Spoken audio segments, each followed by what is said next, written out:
The grandfather clock in my hallway was just chiming 10:15 when the phone shattered the quiet of my Tuesday morning. It was exactly 10:14 a.m. I did not need to look at the caller ID to know who it was. The moment I pressed answer, the frantic, high-pitched voice of my 38-year-old son blasted through the speaker. "Dad, are you out of your mind? Why did you freeze our account? Stephanie is freaking out right now. We have a $75,000 invoice due today, and the contractor is threatening to walk off the job." I stood by the window looking out at the autumn leaves falling across my driveway. I felt my chest tighten, a familiar ache that had nothing to do with my 77 years of age and everything to do with the heartbreak of a father who had finally seen the truth. I did not yell back. I did not match his frantic energy. After building a construction and warehousing empire from the ground up, I had learned a long time ago that the man who loses his temper loses the war. I took a slow, deep breath and spoke into the receiver with a voice as cold and calm as a winter morning. "Tell your wife to stop screaming, Brad. Get in your car and drive over to my house right now. Both of you. I have something I need to show you." I hung up before he could utter another word. The silence that followed was heavy. For a few minutes, I just stood there in my empty living room. My wife passed away 5 years ago, and since then this house had been my quiet sanctuary. But over the last 6 months, it had become a place of restless pacing and sleepless nights. 6 months ago, I made the biggest mistake of my retirement. I agreed to help my son renovate his so-called dream home in the affluent suburbs. I co-signed a $450,000 home equity line of credit, thinking I was helping my family build their future. Instead, I had handed them the shovel they intended to use to bury me. I walked over to the massive mahogany dining table that sat in the center of the room. I had wiped it down earlier this morning, preparing for this exact moment. I reached into my briefcase and pulled out a thick, black leather binder. It was heavy, filled with bank statements, forged withdrawal slips, private investigator reports, and photographs that would soon destroy a marriage and a life. I placed it gently on the polished wood. I stared at the binder, feeling a bitter mix of sorrow and absolute resolve. You raise a child hoping they will inherit your values. You teach them the difference between right and wrong. You work 70-hour weeks so they never have to know the sting of poverty. And how did my son repay me by treating me like a clueless, senile old man, by letting his manipulative wife turn him into a thief in his own family? 20 minutes later, I heard the aggressive screech of tires in my driveway. Car doors slammed. Heavy footsteps pounded up my front porch. The front door flew open without a knock. Bradley stormed into the foyer, his face flushed red with anger. He was wearing a designer suit I had probably paid for, his chest heaving as if he had run a marathon. He looked furious, ready to scold me like I was a disobedient child.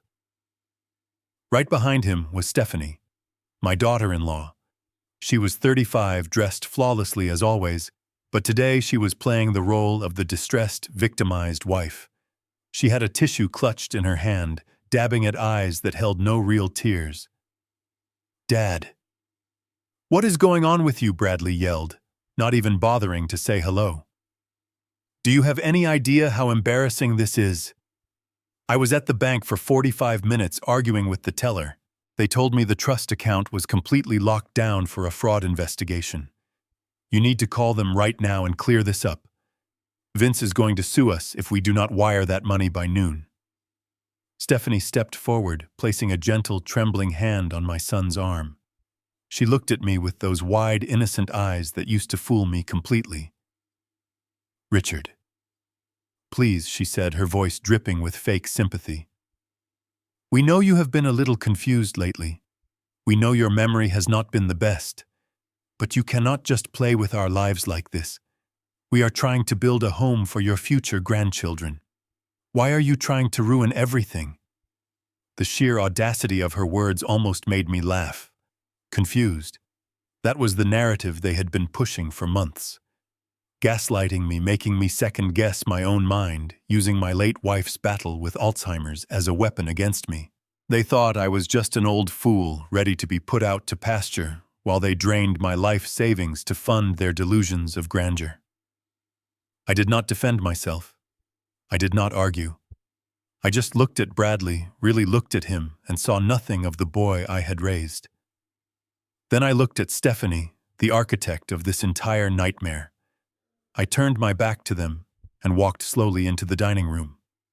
They followed me, their angry protests dying down as they noticed the severe, unbending posture of my shoulders. I stopped at the head of the mahogany table. I gestured for them to step closer. Bradley frowned, exchanging a confused look with Stephanie. "What is this, Dad?" he asked, his tone dropping a fraction. "What is going on?" I placed my hand on top of the thick, black leather binder. Without saying a word, I pushed it across the smooth surface of the table. It slid to a stop right in front of Stephanie. "Take a look," I said softly. Stephanie let out an exasperated sigh, clearly annoyed by my theatricality. She reached out with her perfectly manicured fingers and pulled the binder closer. She looked down at the bright white label my lawyer had printed and taped right on the front cover. I watched her eyes scan the text. It only took 2 seconds. In an instant, every single drop of blood drained from her face. Her tanned complexion turned an ashen, sickly gray. Her mouth opened slightly, but no sound came out. The tissue fluttered from her hand and hit the floor. Her knees actually buckled a little, and she had to grab the edge of the mahogany table to steady herself. Bradley looked at her, suddenly alarmed. "Steph," he asked. "Steph, what is it?" "What does it say?" She could not answer him. She could not even breathe. She just stared at the binder as if it were a venomous snake about to strike. And as I stood there watching the arrogant, manipulative woman who had tried to ruin me completely shatter into pieces, a cold, satisfied smile touched my lips. The lies were over. The trap had snapped shut, and they had absolutely no idea how deep the hole they had dug for themselves truly was. To understand how we reached that moment of total devastation in my dining room, you have to go back exactly 6 months. It was a crisp Tuesday evening in early April. I remember the drive clearly. I was heading out to the affluent mainline suburbs of Philadelphia, where the properties are sprawling and the driveway gates cost more than most people make in a year. Bradley and Stephanie had purchased a colonial-style home out there a few years prior. It was a beautiful property, but they were never satisfied. They always needed more. More square footage, more luxury, more things to show off to their country club friends. That evening, I had been invited over for dinner to discuss what Bradley called a minor cash flow issue regarding their upcoming home renovations. I pulled my truck up their long, winding driveway, parking next to Bradley's brand-new imported sports car. I remember looking at that car and feeling a sudden twinge of unease. If he was having cash flow issues, why was he driving a car that cost 6 figures? But I brushed the thought aside. I was a father, and fathers protect their sons. I walked up the stone steps and knocked on the heavy oak wood front door. Bradley opened the door with a wide, confident smile, holding a glass of bourbon. He ushered me inside, clapping me on the shoulder with the kind of aggressive familiarity a boss uses with an employee. The house was already partially gutted for the renovation. Dust sheets covered the expensive furniture. We walked into the kitchen, which was still fully intact. Bradley leaned against the marble island and immediately launched into his pitch. He did not ask for my help like a son who was struggling. He presented it like an exclusive investment opportunity. He talked about market valuations, neighborhood equity, and his brilliant vision for a custom outdoor kitchen and a heated infinity pool. He paced around the room, waving his hands, acting like he was a self-made business tycoon, negotiating a corporate merger. He boasted about his stock portfolio and his executive networking group. Yet despite all this supposed success, he was standing there asking his retired father to co-sign a $450,000 home equity line of credit. The bank, he claimed, was just being difficult about his self-employed tax status. He said it was just a formality, just a signature on a piece of paper so they could bypass the bureaucratic red tape. While he talked, Stephanie hovered nearby. She was wearing a stunning silk dress. I recognized the designer label from a magazine my late wife used to read. It was easily a $2,000 outfit, worn just for a casual Tuesday dinner at home. She flashed her bright, perfectly white teeth at me and poured me a glass of wine. She handed it to me with both hands, playing the role of the gracious hostess. But one sip told me everything I needed to know. It was a very cheap sour table wine, the kind you buy for $6 a bottle at the bottom shelf of a discount grocery store. I looked at the glass in my hand, then at the heavy crystal tumbler of top-shelf bourbon Bradley was drinking. The disrespect was subtle, but it was there. It was a quiet message. You are good enough to fund our lifestyle, but you are not worth our good liquor. I should have turned around and walked out that door right then and there. My instincts, the same instincts that helped me survive 40 years in the cutthroat commercial construction business, were screaming at me to put my glass down and leave. But then Bradley stopped pacing and looked at me. He dropped his voice, sounding suddenly vulnerable. He told me that this massive renovation was entirely for Stephanie. He said they were planning to start a family soon, and he wanted the house to be absolutely perfect for my future grandchildren. He knew exactly which emotional buttons to push. He knew how much I missed my late wife and how deeply I longed to see a new generation running around a backyard. He slid the thick stack of bank documents across the cold marble kitchen island. Next to the papers, he placed an expensive gold fountain pen. I slowly reached out and took the pen from the counter. The smooth metal felt heavy and surprisingly cold against my fingers. I looked down at the black dotted line. By signing this, I was putting my own pristine credit and financial stability on the line for nearly $500,000. I took a slow breath, thinking of the grandchildren I might one day hold, and I signed my name. I pressed hard, making the ink dark and permanent. I signed every single page where the yellow sticky notes indicated. I committed my life savings to his dream. When I finally finished signing the last page of the contract, I put the heavy gold pen down on the marble counter. I looked up, intending to hand the signed papers back to my son with a smile. That was when I saw it. The mask had slipped. Bradley was not looking at me with the humble relief of a son who had just been saved by his father. He was looking straight across the kitchen island at his wife, and Stephanie was staring right back at him. They did not look grateful.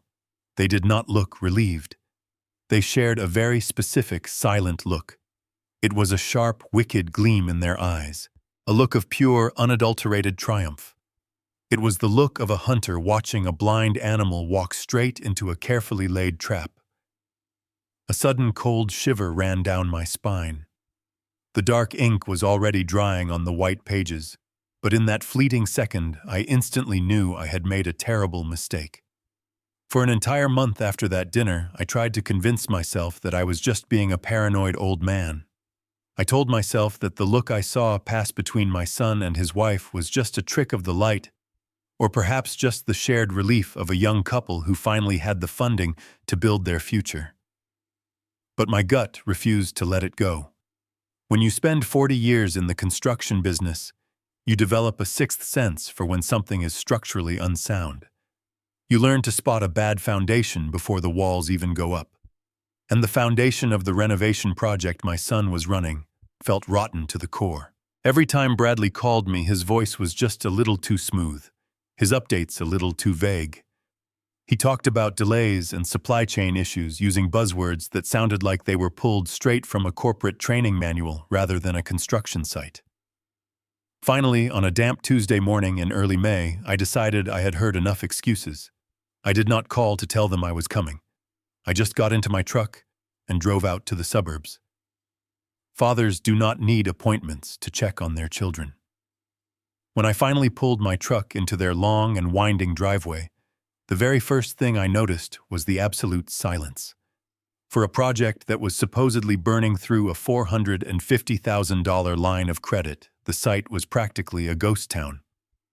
There were no heavy machinery noises, no crews shouting instructions, no dumpsters overflowing with demolition debris. There was only one rusted-out white van parked near the large garage, completely devoid of any company logo or contact information. A legitimate high-end contractor working on a $500,000 residential renovation would have a fleet of branded trucks and a meticulously organized staging area. This looked like a weekend project gone completely wrong. I parked my truck and walked up to the front door. It was slightly ajar, propped open by a paint can. I pushed it open and stepped inside, the familiar smell of sawdust and fresh paint hitting my nose. The house was quiet. I called out for Bradley, but there was no answer. I walked slowly through the foyer and headed toward the kitchen, the exact place where I had signed my life savings away a month earlier. The kitchen was mostly empty, but the grand marble island was covered in a chaotic mess of mail fabric swatches and loose paperwork. I walked over to the island, intending to leave a note if nobody was home. But as I reached into my pocket for a pen, my eyes landed on a crisp white sheet of paper, sitting dead center on the marble surface. It was an invoice. The logo at the top read, Romano Contracting, printed in a generic, uninspired font. I looked closer, my eyes scanning the itemized list of materials and labor. My gaze stopped at a line item halfway down the page. It read, Custom Flooring Installation Imported Italian Oak Hardwoods. And right next to that description, under the total cost column, was the number $45,000. I stared at that number for a long time. $45,000 for flooring is not completely unheard of for a luxury mansion, but it implies a level of craftsmanship and material quality that is undeniably world-class.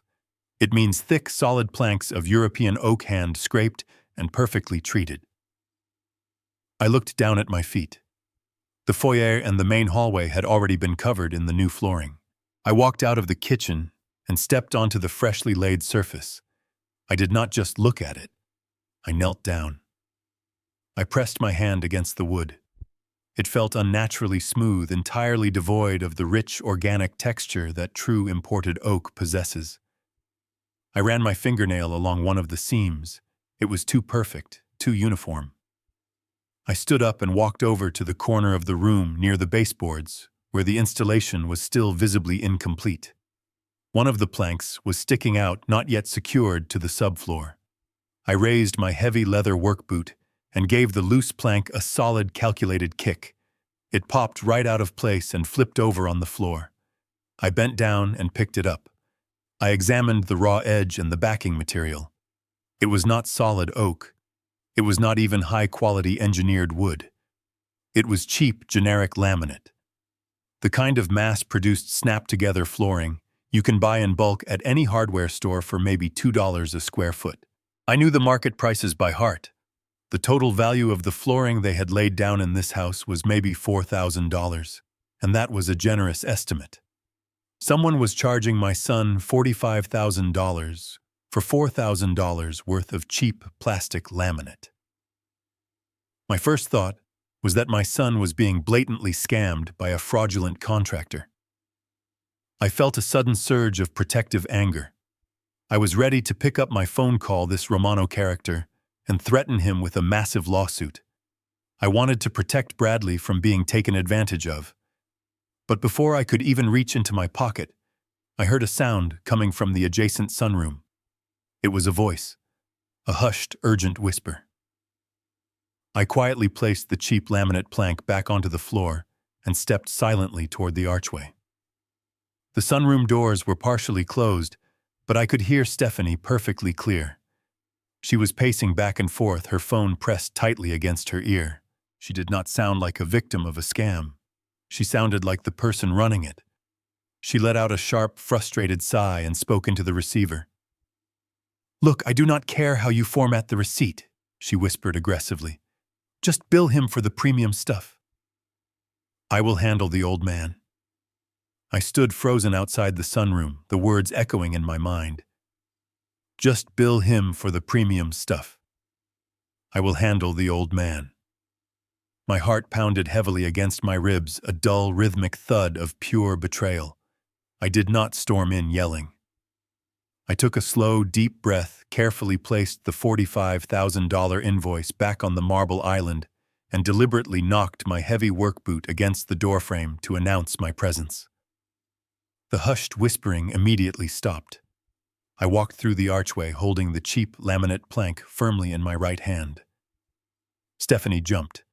She hurriedly shoved her phone into the pocket of her designer jeans. She pasted on a bright artificial smile that did not quite reach her eyes. "Richard," she gasped, pressing a hand to her chest. "You startled me. We were not expecting you today." I did not smile back. I held up the piece of flooring. "I found this loose in the hallway," I said, keeping my voice perfectly level. "The invoice on the counter says $45,000 for imported Italian oak.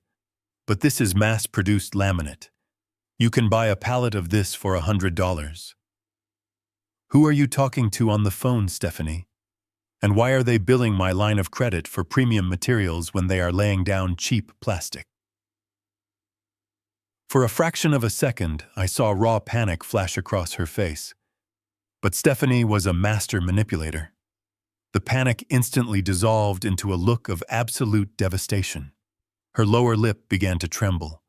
Her eyes filled with tears that spilled over her eyelashes with practiced perfection. She let out a small, helpless sob and covered her face with her hands. At that exact moment, the front door opened. Bradley walked in. He heard his wife crying and rushed into the sunroom, dropping his leather briefcase on the floor. He wrapped his arms around Stephanie, glaring at me as if I were a home intruder. "What the hell is going on, Dad?" he demanded, his voice echoing loudly off the bare walls. "Why is Stephanie crying? What did you say to her?" I pointed the piece of laminate at him. "I am asking a simple question about the materials being used in this house, Brad. I spent 40 years in construction. I know what imported oak really looks like. And I know what a $45,000 flooring job entails. This is not it. You are being robbed by this Romano contractor, and I just heard your wife telling someone on the phone to bill me for the premium stuff anyway." Stephanie sobbed louder, burying her face into Bradley's expensive suit jacket. "He is so confused, Brad," she whimpered, her voice muffled and trembling. "I was on the phone with the supplier trying to negotiate a discount because the oak is back-ordered. I was trying to save us money. But your dad just marched in here interrogating me like I am a criminal." Bradley tightened his grip on his wife and turned his furious gaze back to me. His face was twisted with a mixture of anger and condescension. "Dad, you have absolutely no idea what you are talking about," he snapped. "Inflation is completely out of control right now. The global supply chain is a total nightmare. You have been retired for a decade. The industry has changed, and you do not know how the market works anymore. Materials cost 10 times what they used to. We had to pivot to a high-end engineered composite instead." "High-end engineered composite," I repeated, my voice tightening. "Bradley, this is a $2 piece of pressed dust and glue. It is an insult to my intelligence, and it is a blatant fraud on the bank." Then he did it.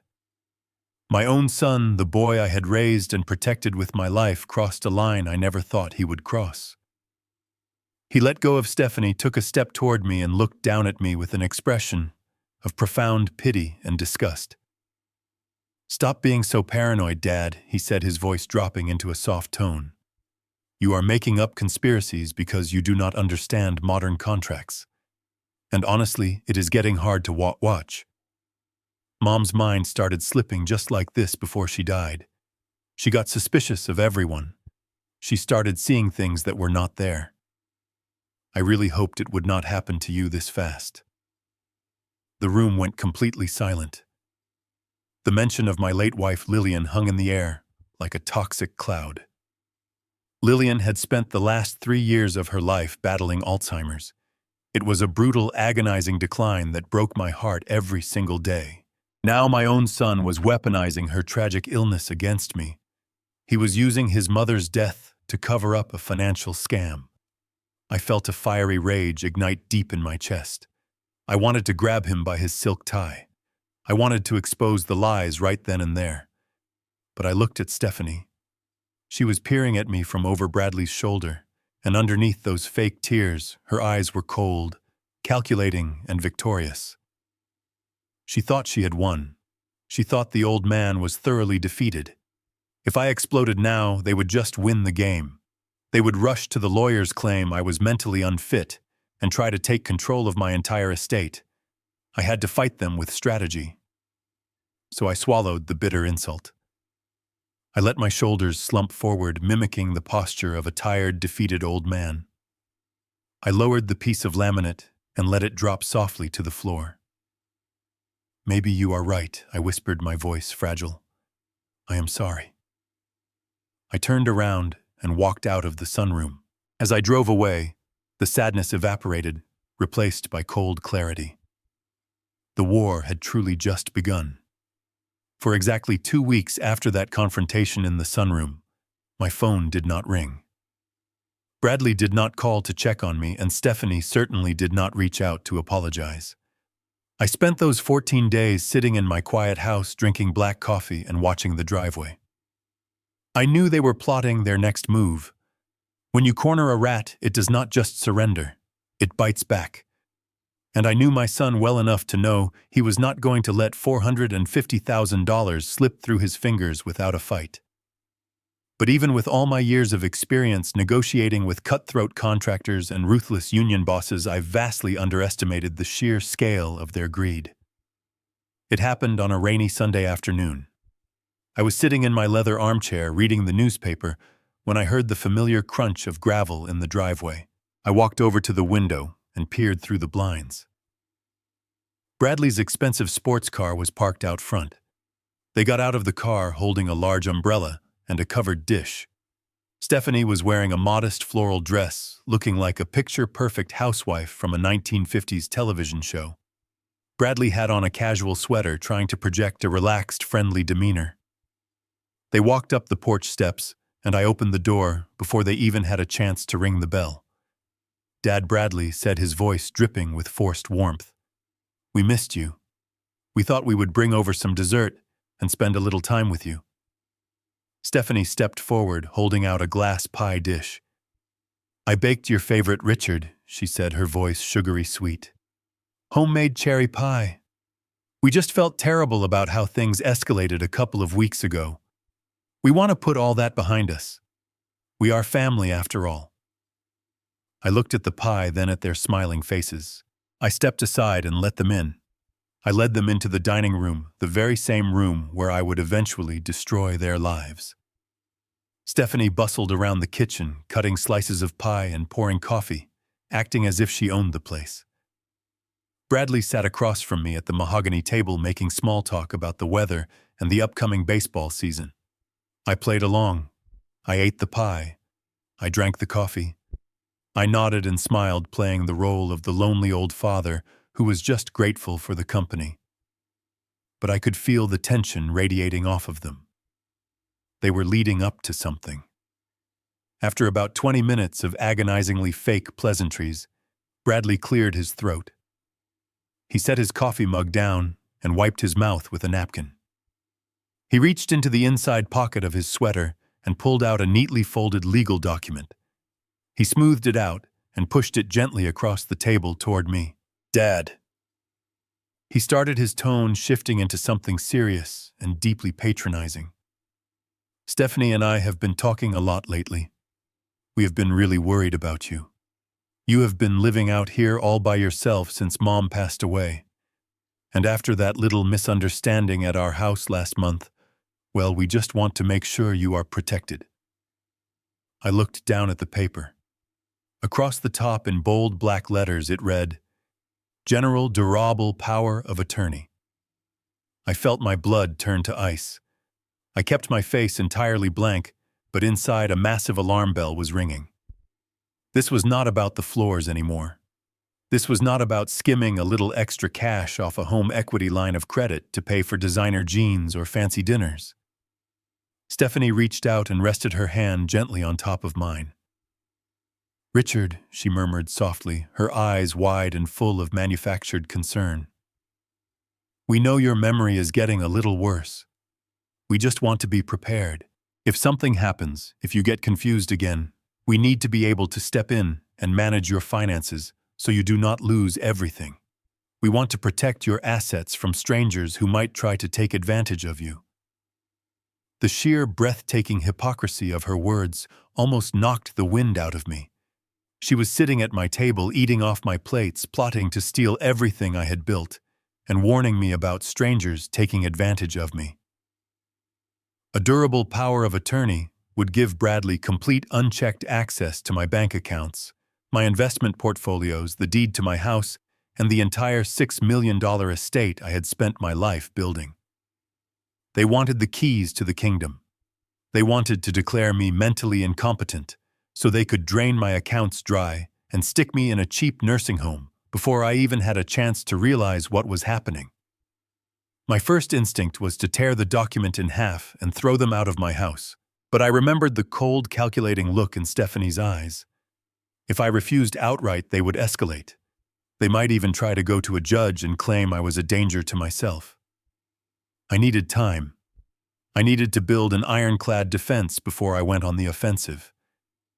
I looked down at the pen Bradley was holding out to me. I reached for it, letting my hand tremble violently. I gripped the pen awkwardly, pretending to struggle with the simple motion. I let out a frustrated sigh and dropped the pen back onto the table. I rubbed my right hand, massaging the knuckles with a pained expression. "My arthritis," I whispered, keeping my eyes fixed on the table. "It is acting up terribly today with all this rain. The joints are completely locked up. I cannot even hold the pen properly, Brad." Bradley frowned, a flash of genuine annoyance breaking through his caring son facade. "Dad, it is just one signature. Just try." I shook my head slowly, playing the helpless victim perfectly. "I cannot do it today, son. Leave the paperwork here. Let me look it over when my eyes are not so tired. Come back next week. I promise I will have it signed for you by then." Stephanie and Bradley exchanged a quick, disappointed look, but they knew they could not push too hard without breaking character. They agreed, packing up the leftover pie and saying their overly affectionate goodbyes. I walked them to the front door and watched them get into their sports car. I stood on the porch, waiting until the red taillights completely disappeared down the wet road. The moment they were out of sight, my trembling hand became perfectly steady. The act was over. I walked straight to my home office, picked up the telephone, and dialed a number I knew by heart. It rang twice before a deep, gravelly voice answered. "Martin," I said, my voice hard and absolute. "It is Richard. I need to see you tomorrow morning. First thing, my son and his wife just tried to steal my entire estate. It is time to go to war." The next morning, the sky over Pennsylvania was a heavy, bruised shade of purple, threatening rain, but never quite delivering. I drove into the city long before the commuter traffic began. I parked my truck in a dimly lit garage and walked 2 blocks to a classic old-school steakhouse downtown. It was a place where politicians and corporate titans made backroom deals over scotch and dry-aged beef. At 8 in the morning, the restaurant was officially closed to the public, but the heavy oak doors were unlocked for a select few. I walked past the empty mahogany bar and headed straight for a secluded booth in the far back corner. Martin Gallagher was already there. Martin had been my corporate attorney for over 30 years. He was a ruthless, brilliant legal mind who had helped me crush rival contractors and navigate vicious union disputes back in my prime. He did not look like a friendly grandfather. He looked like a shark dressed in a tailored charcoal suit. As I slid into the leather booth across from him, there were no warm greetings. There was no polite small talk. Martin took one look at my face and set his black coffee down on the white tablecloth. I opened my weathered leather briefcase and pulled out the manila envelope I had prepared the night before. I tossed it onto the table between us. It landed with a heavy, satisfying thud. Martin did not ask questions. He put on his reading glasses, opened the envelope, and began pulling out the documents. I watched his sharp eyes scan the papers. I had given him the fraudulent Romano contracting invoices, a detailed summary of my visit to the house, the photograph I snapped of the cheap laminate flooring, and a pristine copy of the durable power of attorney my son had tried to force me to sign just 24 hours earlier. For 5 solid minutes, the only sound in the empty steakhouse was the rustling of paper. Finally, Martin took off his glasses and looked up at me. His expression was dangerously calm. "They are not just skimming off the top, Richard," he said, his voice a low, gravelly whisper. "They are building a paper trail to declare you incompetent. If you had signed that document yesterday, Bradley could have legally transferred every dollar from your investment accounts into his own name by this afternoon. He could have sold your house out from under you. You would be completely powerless." I felt a cold knot tighten in my stomach. "I know," I replied quietly, "but I did not sign it. Now I need to know exactly where the money from the home equity line of credit is actually going. They have drawn $250,000 so far, and I can guarantee you it did not go into that house." Martin nodded slowly, a predatory gleam appearing in his eyes. He reached into his jacket pocket and pulled out his phone. "We are not using standard investigators for this, Richard. We need someone who speaks the language of hidden money. I have a guy.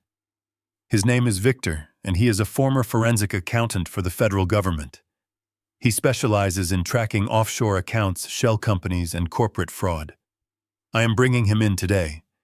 We are going to rip this Romano contracting apart piece by piece, dollar by dollar." Within 3 hours, Victor was on the payroll. I did not meet him in person, preferring to keep my movements normal so my son and daughter-in-law would not suspect a thing. I went home, watered my garden, and sat on my porch, pretending to be the frail, forgetful old man they wanted me to be. But behind the scenes, a digital dragnet had been unleashed. Victor had full authorization to dig into the $450,000 credit line. He was tracing every wire transfer, every cleared check, and every routing number associated with the invoices Stephanie had submitted to the bank. The waiting was the hardest part. For 48 straight hours, I lived in a state of suspended animation. I paced the hardwood floors of my empty house late into the night. I stared at the framed photographs on the mantel, pictures of Bradley.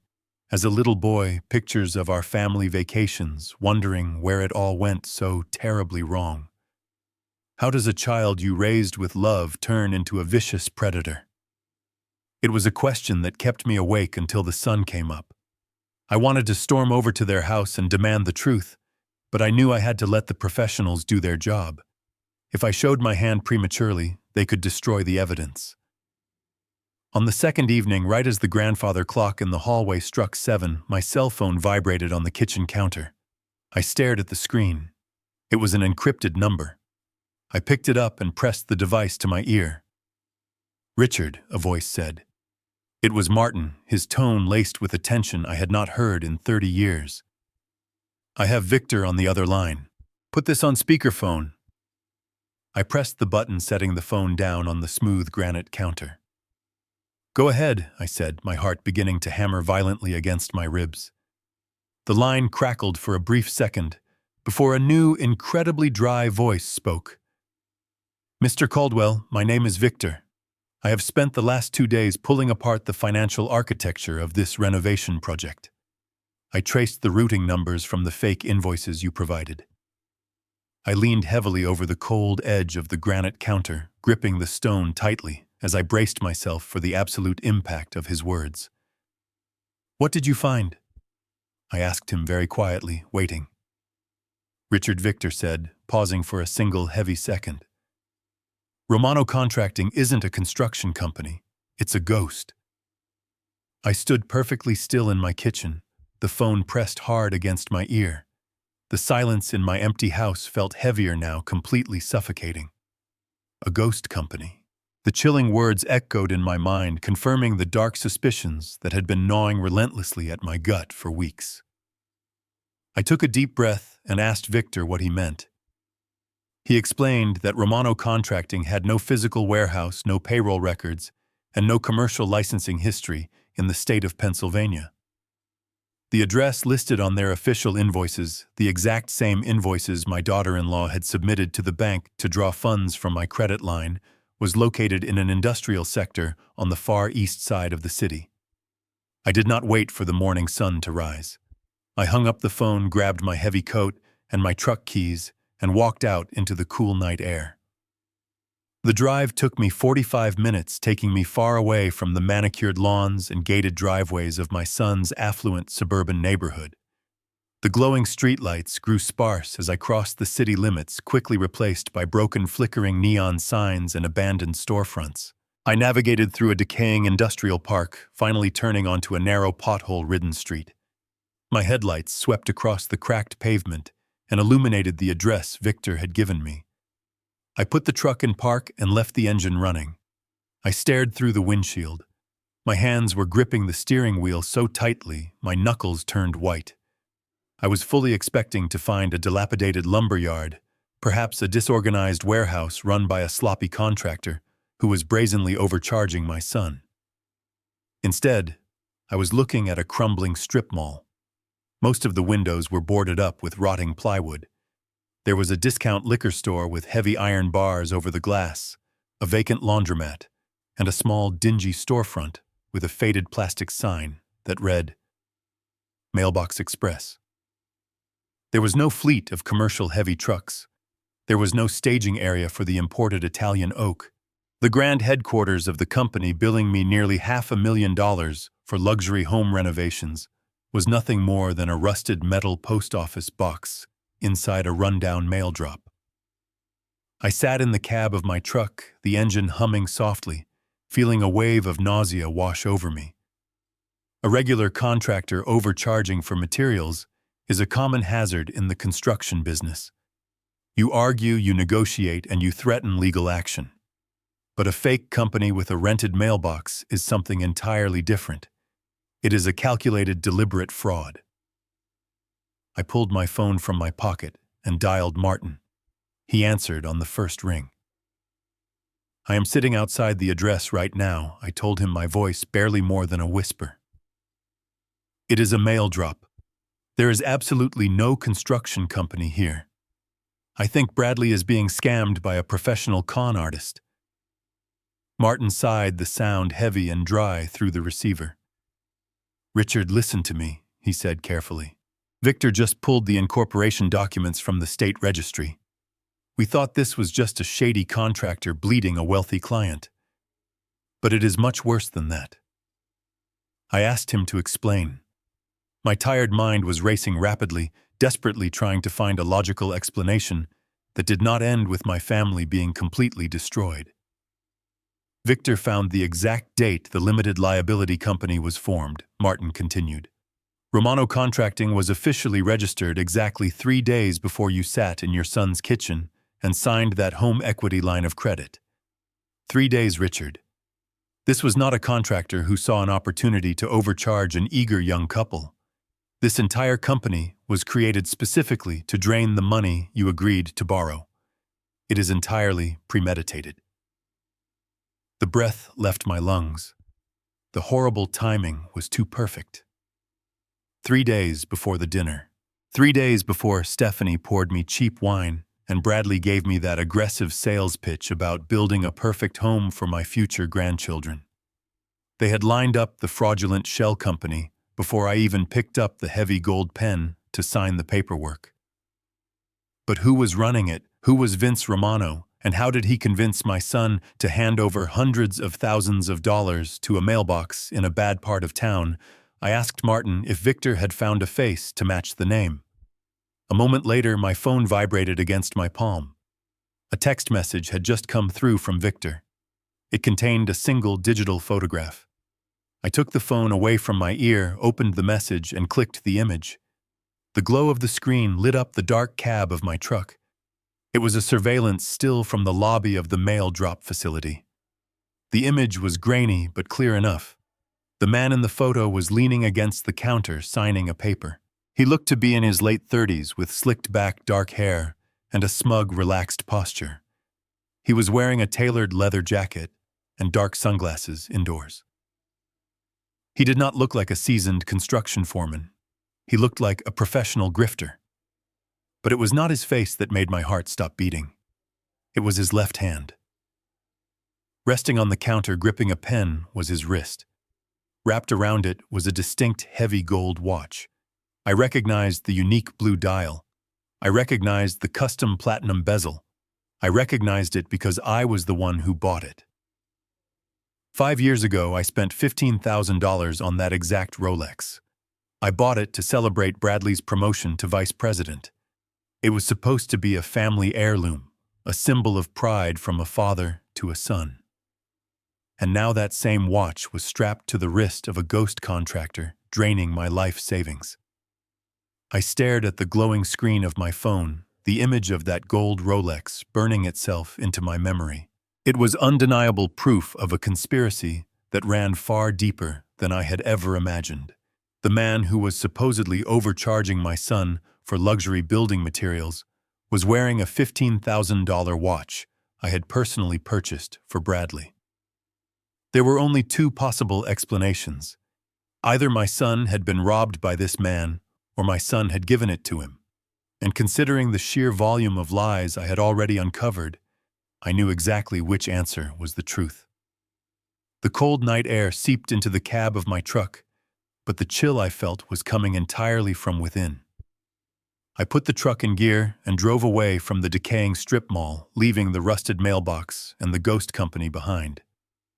The drive back to my quiet suburban home was the longest of my life. My mind was locked in a bitter, agonizing struggle between the love of a father and the harsh, undeniable reality of the evidence. I wanted to protect Bradley. I wanted to believe that Stephanie was the sole mastermind behind this monstrous betrayal. But the watch changed everything. It meant Bradley was not a victim. He was an active, willing participant in the scheme to destroy his own father. The next morning, I was back in Martin's downtown office before the sun had fully risen over the city skyline. I did not bother with pleasantries. I dropped my phone onto his polished desk and pulled up the photo of Vince Romano. I pointed a trembling finger at the gold watch wrapped around the grifter's wrist. "I bought that watch for my son 5 years ago," I told Martin, my voice tight with suppressed anger. "This is not a contractor. This is an associate. They are working together to drain my accounts." Martin adjusted his glasses, examining the photo with the cold, clinical detachment of a seasoned lawyer. He did not offer empty sympathy. He simply picked up his desk phone and dialed Victor. "We need a full forensic trace on every single dollar that has been withdrawn from the home equity line of credit," Martin ordered. "Find the accounts.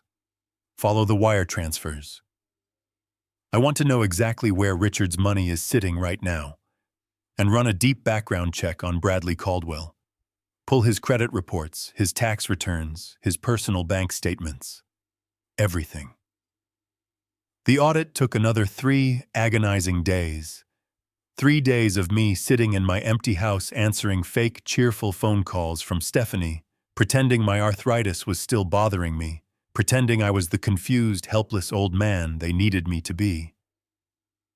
Finally, late on a Friday afternoon, Martin summoned me back to his office. When I walked through the heavy oak doors, Victor was sitting at the conference table. It was the first time I had met the former federal investigator in person. He looked exactly like the kind of man who hunted hidden money for a living. He was sharp, unsmiling, and completely focused on the towering stack of financial documents spread out before him. "Have a seat," Richard Martin said softly, gesturing to one of the leather chairs. "The news is not good." Victor pushed a thick spreadsheet across the table toward me. It was a complete ledger of the $450,000 line of credit I had co-signed. Over the past 2 months, Bradley and Stephanie had successfully drawn exactly $250,000 from the account. They did this by submitting perfectly forged, itemized invoices from Romano Contracting to the bank. The bank, seeing my pristine credit history and the legitimate-looking paperwork, released the funds without hesitation. I looked at the spreadsheet, my eyes scanning the columns. According to the audit, out of that $250,000, only $30,000 had actually been spent on the house. That $30,000 went to the cheap laminate flooring, the discount paint, and a handful of local undocumented day laborers who were paid in cash to do the actual work. I traced my finger down the page, my stomach tying itself into a painful knot. "Where is the rest of it?" I asked, my voice barely a whisper. $220,000 does not just vanish into thin air. Victor tapped a pen against the bottom half of the ledger. "It did not vanish, Mr. Caldwell. It was systematically funneled through the mail drop address you visited. The checks were deposited into a newly opened commercial account under the name Romano LLC. From there, the funds were immediately transferred in smaller, untraceable increments into a secondary shell account. The money is just sitting there, completely liquid, waiting to be moved again." The betrayal hit me like a physical blow to the chest. $220,000 stolen directly from my life savings, sitting in a hidden account, controlled by a professional grifter and my own flesh and blood. I leaned back in the leather chair, closing my eyes as a wave of profound heartbreak washed over me. I had worked my entire life to build an empire to ensure my son would never have to struggle the way I did. I paid for his college. I bought his first car. I gave him the down payment for that house. And he was repaying me by orchestrating a massive calculated financial fraud to fund his lavish lifestyle. I pictured him driving his imported sports car. I pictured Stephanie wearing her $2,000 designer dresses and pouring me $6 wine. They were stealing my money so they could play the role of high society elites. They were financing their vanity with my blood and sweat. I opened my eyes and looked at Martin. The anger was finally burning away the sorrow. "I want to freeze the account," I said, my voice hardening into steel. "I want to cut off their access to the remaining $200,000 today. And I want to file a police report against my son. If he wants to act like a common thief, he can face the consequences like one." Martin did not immediately agree. He looked at Victor, a silent exchange passing between them. The lawyer sighed and folded his hands on the table. "We will freeze the account," Richard Martin said carefully. "But you cannot go to the police yet. You need to see the rest of the file." Victor pulled a separate, thinner manila envelope from the stack and slid it toward me. "You assumed your son was stealing this money to fund a lavish lifestyle." "Mr. Caldwell," the investigator said quietly, "you assumed he was hoarding the cash to maintain his image at the country club." I opened the envelope and pulled out a stack of personal banking statements. They were Bradley's private accounts. I looked at the balances, expecting to see massive reserves of stolen cash. Instead, I saw a string of terrifying negative numbers. I saw massive defaulted personal loans. I saw maxed-out credit cards with exorbitant interest rates. I stared at the papers, completely uncomprehending. The numbers did not make any sense. Bradley was not hoarding wealth. He was completely, unequivocally broke. In fact, my son was drowning in a catastrophic ocean of debt. I sat in the leather chair, staring at the negative balances printed in harsh black ink across the page. Victor reached over and tapped a specific column on the bank statement. He explained the numbers with a cold, clinical precision that made my stomach turn. Bradley had not just made a few bad investments. He had been day trading options on margin. For those who do not know the financial world, trading on margin means you are playing with borrowed money. It is a high-stakes gamble where the losses can multiply exponentially in a matter of hours.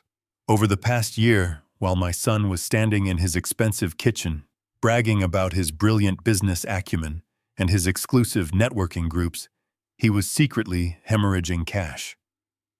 He had lost $300,000 on reckless leveraged trades. The market had turned against him, and the brokers had issued margin calls. They demanded immediate repayment. My mind reeled as I looked at the cascading tragedy documented in those statements.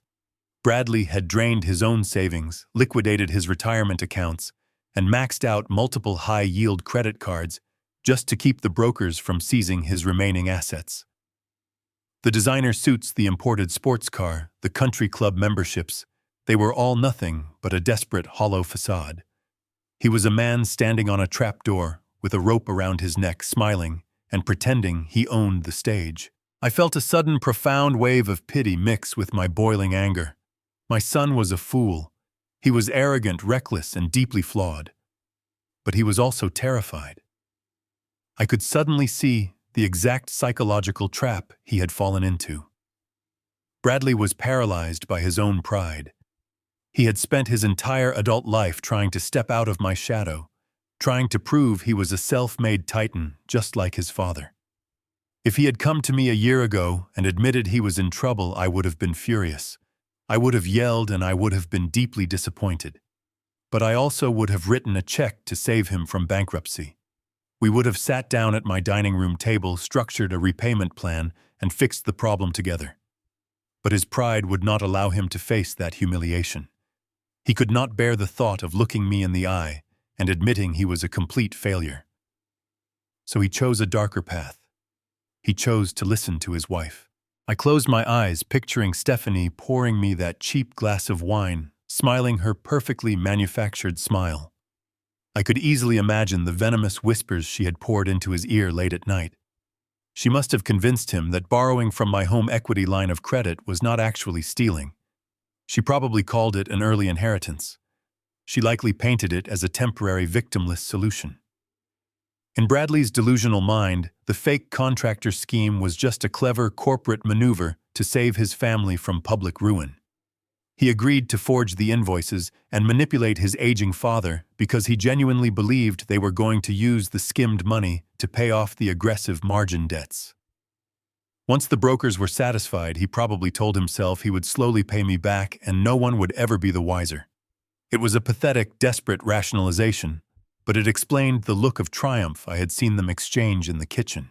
He thought he had outsmarted the system. He thought he had saved his own skin without ever having to confess his sins to the father he was so desperate to impress. I looked up from the papers and met Martin's steady gaze. The lawyer was watching me closely, reading the heavy realization washing over my face. So I said, my voice hoarse and brittle, "That is why they needed $450,000. They used the $30,000 to keep up appearances with the cheap floors, and Bradley took the other $220,000 to pay off these brokers. He is a thief and a coward, but at least the immediate bleeding is stopped. We just need to seize whatever is left and force him to sell the house to cover the rest of my losses." Martin did not say a word. He simply turned his head and looked at Victor. The former federal investigator did not smile. He did not offer any comforting words. He just reached into his thick stack of files and pulled out one final document. It was a wire transfer log from the Romano LLC shell account. "Mr. Caldwell," Victor said quietly, his voice carrying a weight that made the air in the room suddenly feel incredibly thin. "I need you to look very closely at the dates and the destinations on this ledger." I leaned forward and squinted at the small print. I checked the dates of the transfers. Then I cross-referenced them with the due dates on Bradley's margin call notices. The dates did not align. More importantly, the destination accounts did not match the brokerage firms demanding repayment. I looked at Victor, my brow furrowing in deep confusion. "I do not understand," I told him. "If Bradley is drowning in $300,000 of immediate debt, why did he not use the $220,000 from the shell account to pay the brokers? These wire transfers are going to an entirely different financial institution." Victor folded his hands on the polished table and looked me dead in the eye. "That is exactly the point, Richard," he replied softly. "Your son did not use the stolen money to pay off his debts, because your son does not control the shell account. Stephanie and Vince Romano do. Bradley thinks the money is being safely stored to save him from bankruptcy. But he is entirely wrong. He is not just the co-conspirator in this fraud. He is the mark. The realization that my son was the ultimate mark in his own wife's con game left me speechless. I left Martin's office feeling a heavy mixture of disgust and profound sorrow. I had spent days viewing Bradley as a criminal mastermind who plotted to ruin me. Now I saw him for what he truly was. He was a desperate, arrogant fool being marched to the financial slaughterhouse by his own wife. The most agonizing part was that I had to look them both in the eye less than 48 hours later. Sunday dinner was a tradition. Lillian used to fill our home with the scent of fresh roasted herbs. Stephanie took over the tradition, moving it to their pristine suburban home. As I pulled my truck into their driveway that Sunday afternoon, the house looked perfectly serene from the outside. Inside, however, it was a den of vipers. I walked through the front door leaning heavily on a wooden cane I dug out of the attic to help sell my performance. Bradley greeted me in the foyer. He was wearing a crisp button-down shirt holding a glass of expensive bourbon. He smiled broadly, clapping my shoulder with aggressive familiarity. Knowing what I knew now, his confident posture was truly tragic. He was standing in a house he was about to lose drinking liquor he could not afford, trying to impress a father he was actively stealing from. I smiled back, patting his arm, and walked into the dining room. The table was beautifully set with expensive china. Stephanie emerged carrying a silver platter holding a roasted chicken. She wore an understated sweater, her hair pulled back. "Oh, Richard," she cooed, setting the platter down and rushing over to hug me. "We were so worried about your joints in this cold weather."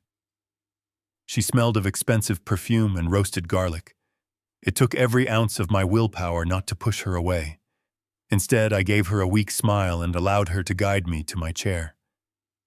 The meal began with polite, hollow conversation. I sat there cutting my chicken, listening to Bradley boast about a recent golf tournament. I watched him chew his food, wondering how he managed to swallow past the massive lump of debt closing his throat. Every time he mentioned a high-stakes business deal, I thought about the margin calls. Every time he smiled at his wife, I thought about the ghost company draining my savings. Stephanie played the role of the adoring partner flawlessly. She poured his water, touched his hand gently when he spoke, and looked at him with pure, fabricated devotion. She was a spectacular actress. If I had not seen the wire transfer logs, I would have believed she was the most loving wife in Pennsylvania. As the dinner progressed into dessert, the atmosphere subtly shifted. The pleasantries faded, replaced by a calculated predatory focus. Stephanie brought out coffee and a slice of pound cake. As she set my cup down, she lingered by my side. "Richard," she said, her tone shifting into a patronizing cadence. "Bradley and I were talking this morning. We were hoping we could finalize that paperwork we discussed last week. The power of attorney. We just want to make sure everything is secure for you." Bradley nodded solemnly from across the table. "It is really for the best, Dad. With the volatile markets, we must make sure all your assets are managed.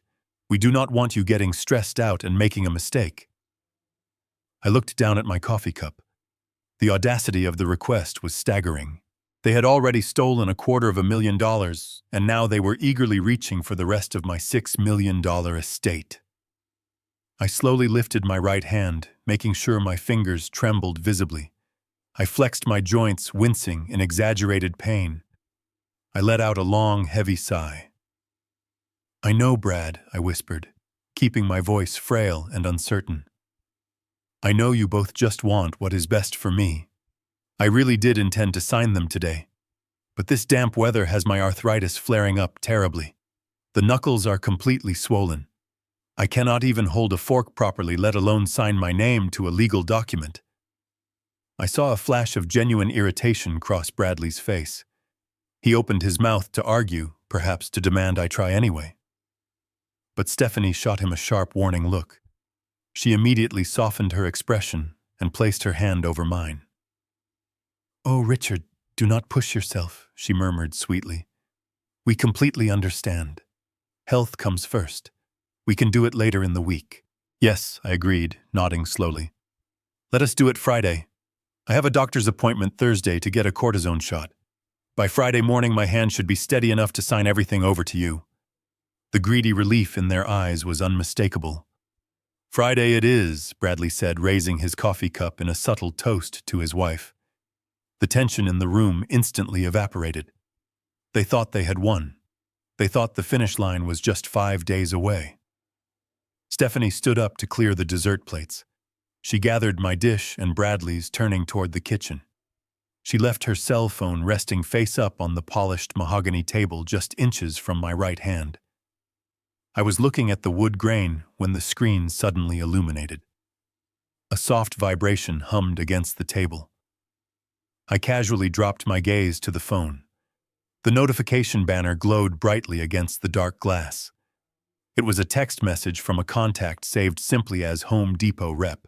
I expected it to be an update about the fake flooring supply chain. Instead, I read the short, previewed text displayed on the locked screen. It was not about construction materials. The message read, "Can't wait for tonight, baby." I stared at the words, my heart freezing in my chest. I forced my eyes away from the screen as the kitchen door swung open. Stephanie walked back into the dining room carrying a pot of coffee, her smile as false as ever. I kept my face entirely blank. I thanked her for the meal, complained about the pain in my knuckles, and said I needed rest. Bradley walked me to the front door, oblivious to the fact that his life was a carefully constructed lie. As I drove away from their pristine home, my hands gripped the steering wheel so tightly my knuckles turned white. The text message had shattered the final illusion. The contact saved as Home Depot rep was Vince Romano. I called Martin the moment I pulled into my driveway. I told him what I had seen. He told me to meet Victor the following morning. We did not meet at the law office this time. Victor wanted complete discretion. At exactly 9 on Monday morning, I drove into a bleak concrete parking garage beneath a deserted shopping center on the edge of the city. The air was damp and smelled of motor oil. I parked my truck next to a dark sedan. Victor was waiting in the driver's seat. He rolled down his window as I approached and handed a thick manila envelope through the gap. He did not say a word. His grim expression told me everything I needed to know. I took the envelope, walked back to my truck, and locked the doors. My hands shook slightly as I tore open the seal. I tipped the envelope upside down and glossy photographs slid onto the passenger seat. The first picture was taken from a distance, showing a rundown motel located miles away from my son's upscale neighborhood. The second photo zoomed in on a specific room door. The third photo made my breath catch in my throat. It was a clear, undeniable shot of Stephanie. She was walking out of the room wearing large sunglasses and a trench coat. Right behind her, with his hand resting on the small of her back, was Vince Romano. He was wearing the same leather jacket from the surveillance photo. Wrapped around his wrist, gleaming in the harsh afternoon sunlight, was the $15,000 gold watch I had given my son. I flipped through the rest of the photos. Pictures of them kissing in the parking lot. Pictures of them loading heavy bags into a rented car. Pictures of them drinking champagne while my son was likely sitting at home suffocating under his margin debts. It was a sickening display of absolute betrayal. Stephanie was not just stealing my money. She was sleeping with the grifter, helping her do it. I sat in the cold cab of my truck, staring at the glossy prints as the jagged pieces of the puzzle finally snapped into place. The realization hit me with the force of a freight train. Stephanie had orchestrated this entire nightmare from the very beginning. She must have discovered Bradley's massive day trading losses months ago. Instead of panicking or leaving him, she saw an opportunity. She manipulated his deep-seated fear of failure. She convinced my desperate, foolish son that they could easily solve his debt problem by skimming money from my home equity line of credit through a fake contractor. She made Bradley forge the withdrawal slips. She made Bradley act as the primary contact with the bank. She made him believe they were a team fighting for their survival. But she never had any intention of paying off his brokers. She was secretly funneling every single dollar into the shell account controlled by her lover. She was hoarding the cash. My son was nothing but a convenient pawn, a willing idiot who thought he was saving his own skin while he was actually digging his own grave. Stephanie was going to bleed my accounts completely dry, and then she was going to vanish with Vince Romano. My phone vibrated in the cup holder. I answered it, my eyes still glued to the photograph of Stephanie kissing the grifter. Have you looked at the photos? Richard Victor asked, his voice echoing slightly over the connection. I am looking at them right now, I replied, my voice sounding hollow and distant. She is leaving him. She is stealing the money and running away with the fake contractor. Victor paused, and the silence on the line felt incredibly heavy. It is worse than just running away, Richard, he said slowly. I ran a full federal background check on Vince Romano late last night. That is not his real name. His real name is Vincent Corelli, and he is a convicted felon. He served 4 years in a federal penitentiary in Nevada for wire fraud and bank embezzlement. He specializes in setting up sophisticated shell corporations to launder stolen funds. I closed my eyes, feeling a wave of dread wash over me. What are you telling me, Victor? I am telling you they are not just stealing your money, Mr. Caldwell, the investigator said quietly. Vince is a professional. He knows how the FBI tracks crimes. All the forged invoices submitted to the bank have Bradley's signature on them. The home equity line of credit is tied directly to Bradley's residence. Stephanie has carefully kept her name off every official banking document.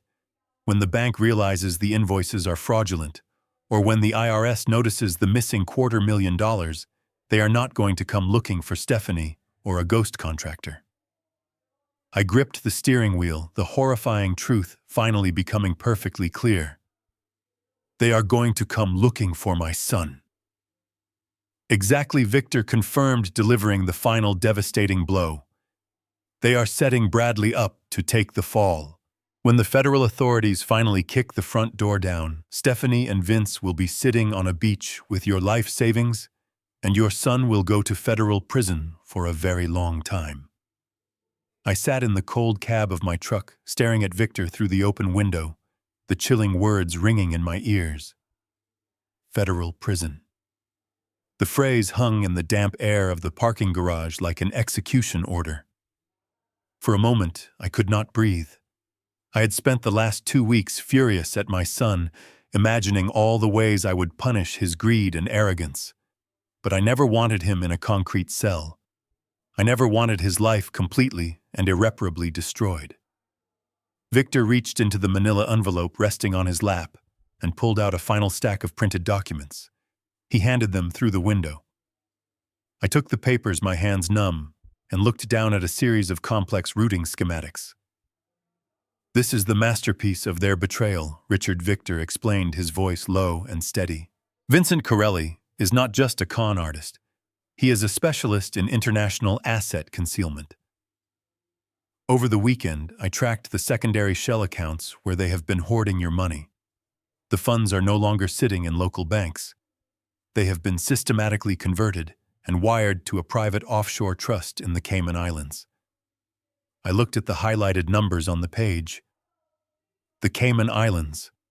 It was a jurisdiction notorious for its impenetrable banking secrecy laws. Once the money cleared their financial borders, it would be virtually impossible for the American authorities to recover it. It would just vanish into the digital ether, completely untraceable by our government agencies. They currently have $350,000 staged in the offshore account. Victor continued, pointing to a specific column on the ledger. But they have not finalized the trust yet. They are waiting for one last deposit.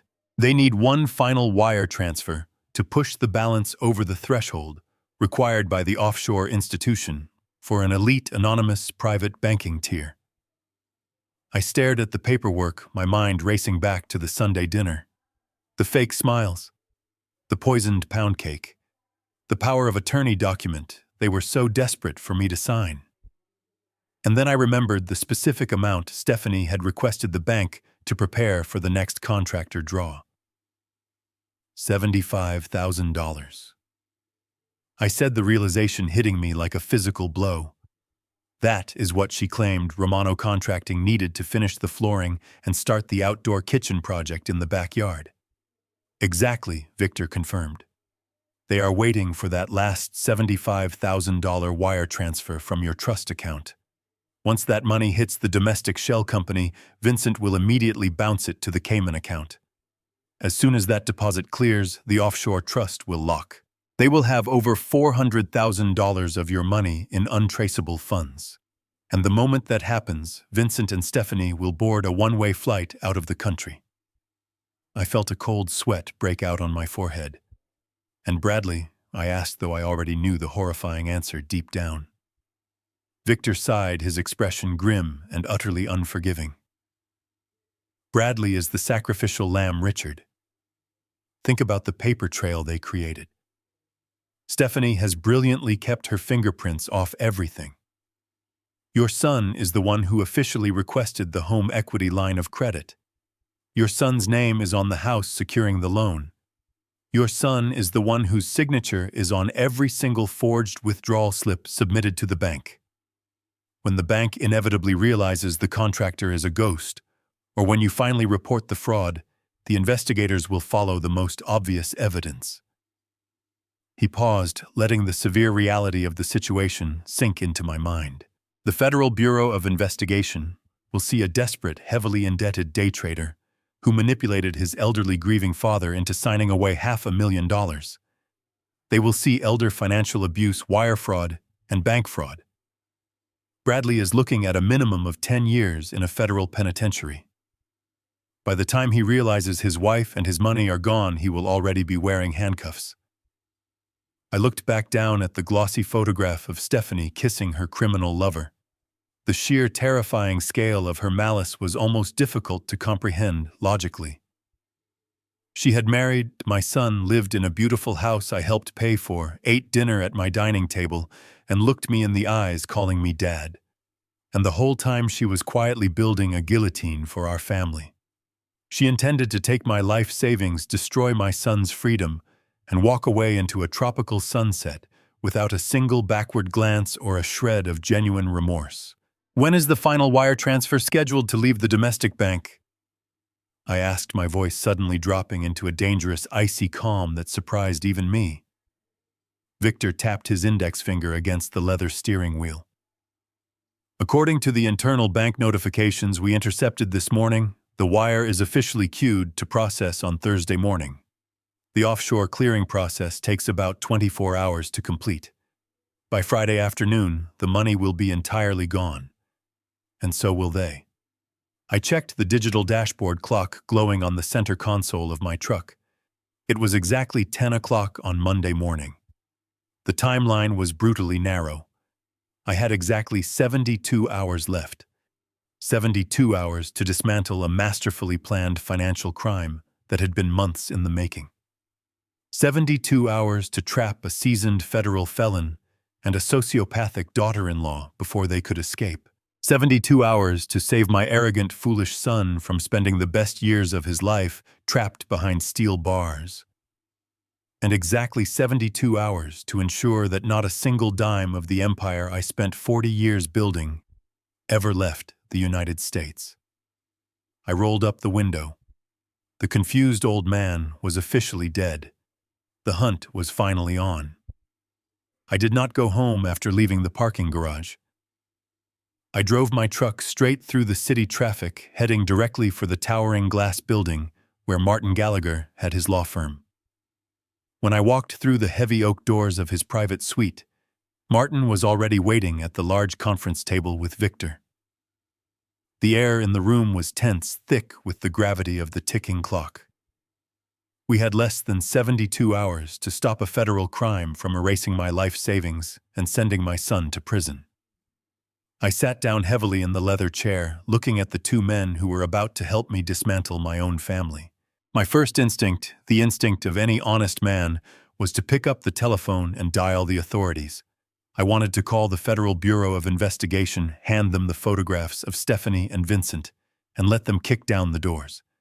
But Martin immediately raised his hand, shaking his head with absolute certainty.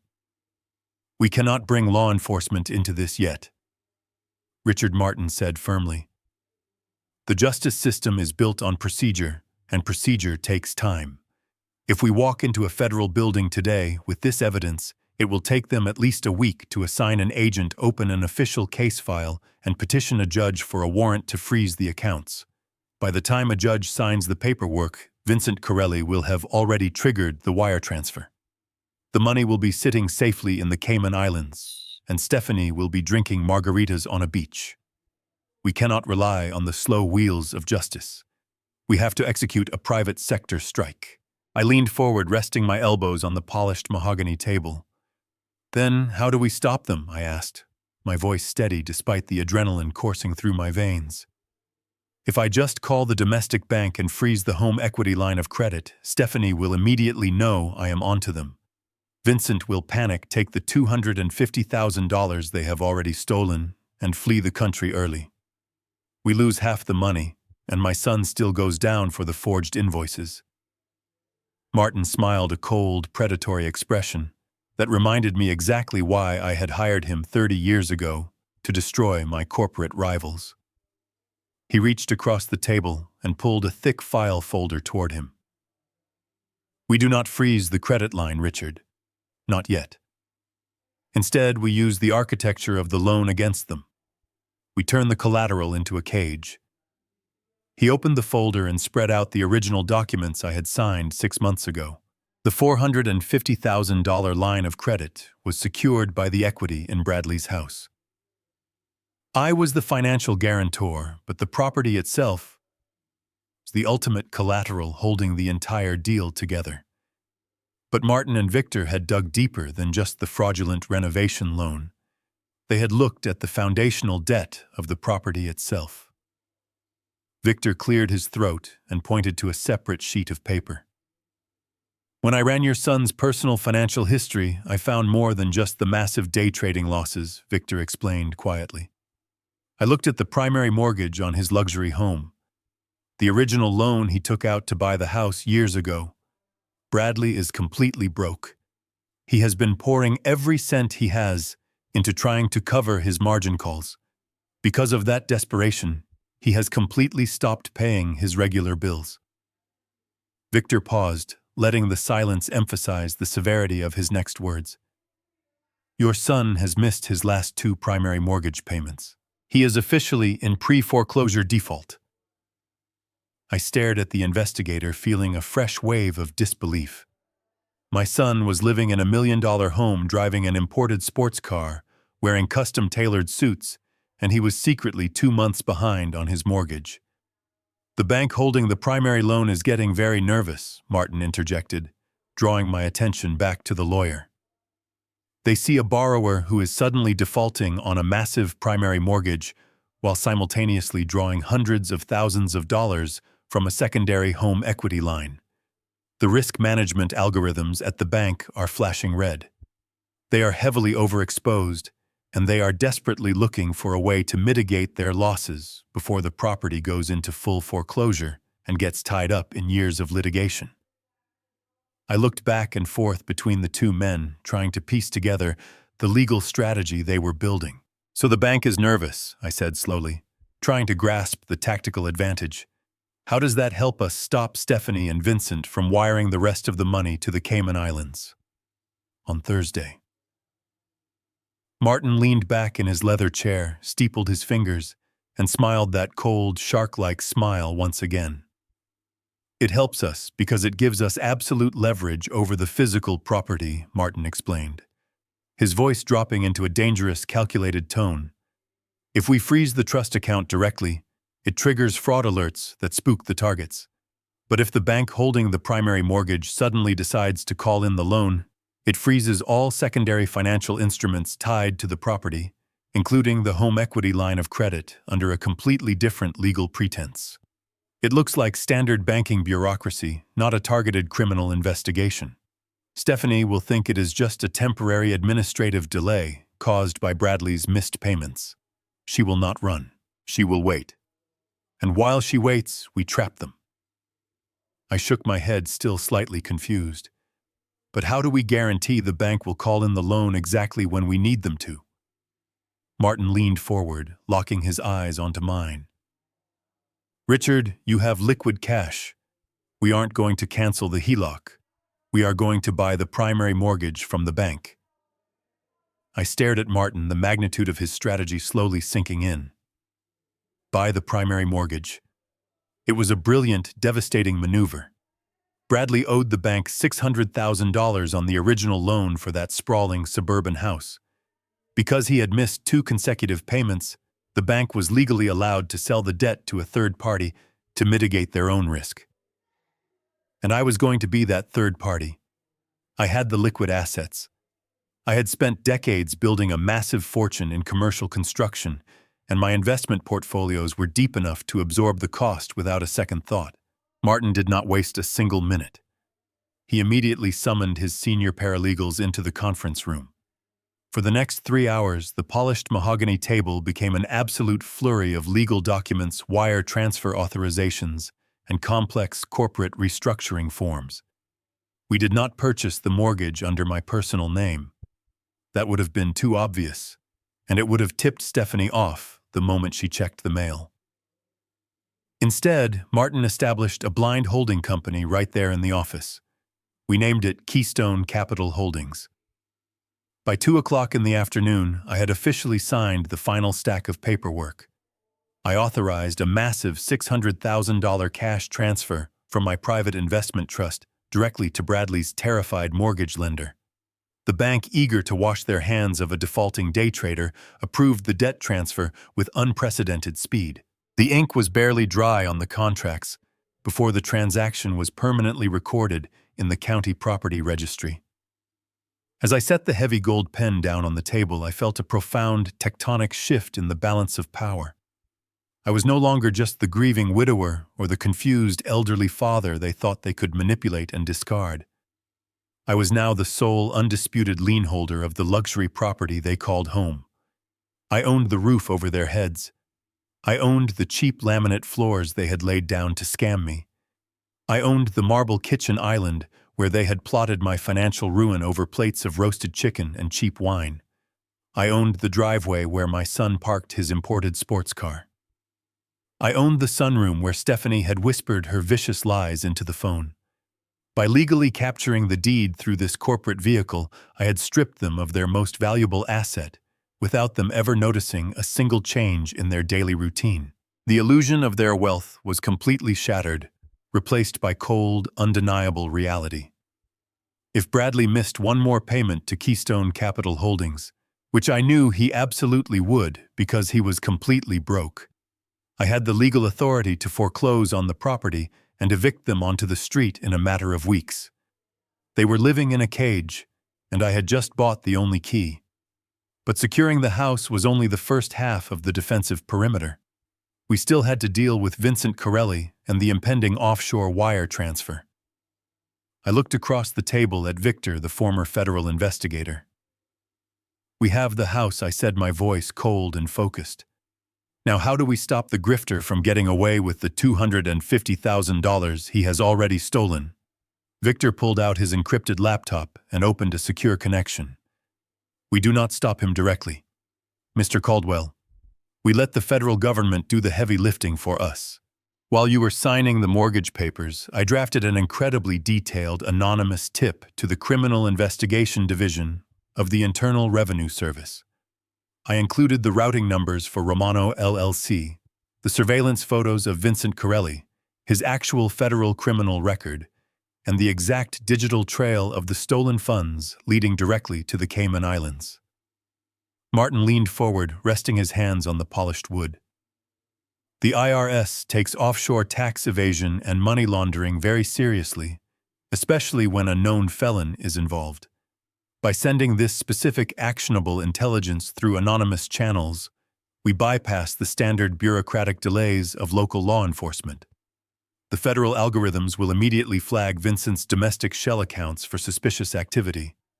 They will quietly freeze his access to the funds while they prepare a massive coordinated raid.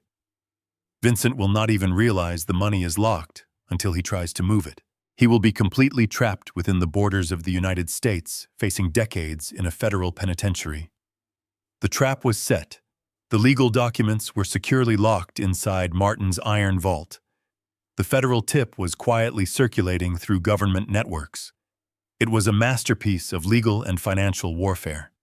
We had effectively severed their escape route and secured the collateral, all without firing a single warning shot. Now all we had to do was wait for them to make the final fatal mistake. I left Martin's office late in the afternoon, the sky outside turning a bruised, stormy gray. I drove back to my empty house feeling a strange, dark sense of peace. I was no longer a victim waiting to be slaughtered. I was the architect of their absolute destruction. I walked into my quiet living room, sat down in my leather armchair, and stared at the grandfather clock. Every tick of the brass pendulum felt like a heavy hammer striking an anvil. The seconds ticked by, loud and rhythmic in the silence. They were running out of time, and they had absolutely no idea. Suddenly, the sharp, jarring sound of a notification shattered the quiet. My cell phone vibrated violently against the wooden end table. I slowly picked it up and looked down at the glowing screen. It was a text message from Stephanie. The preview text flashed before my eyes, dripping with manufactured panic and desperate greed. Dad, the contractor, says if we do not wire the $75,000 today, he is walking off the job completely. I stared at the glowing screen of my phone, reading the frantic text message from Stephanie. Dad, the contractor, says if we do not wire the $75,000 today, he is walking off the job completely. The sheer desperation in her words was palpable. She thought she was inches away from stealing everything I had built. I sat back in my leather armchair, listening to the grandfather clock, and allowed myself a cold smile. I typed my response. Do not worry, Stephanie. I will authorize the release of the funds right now. Let me call the bank. I pressed send. I imagined her sitting in that expensive house, exhaling a massive sigh of relief, smiling at her own perceived brilliance. She probably thought I was the most gullible old fool on earth. But the bait was taken, and now it was time to slam the cage shut. I did not call the standard customer service number on my card. I reached into my jacket pocket, pulled out the private business card of the senior wealth management director, and dialed his direct extension. He answered on the second ring, eager to please a client with a $6 million portfolio. But I did not have time for corporate pleasantries.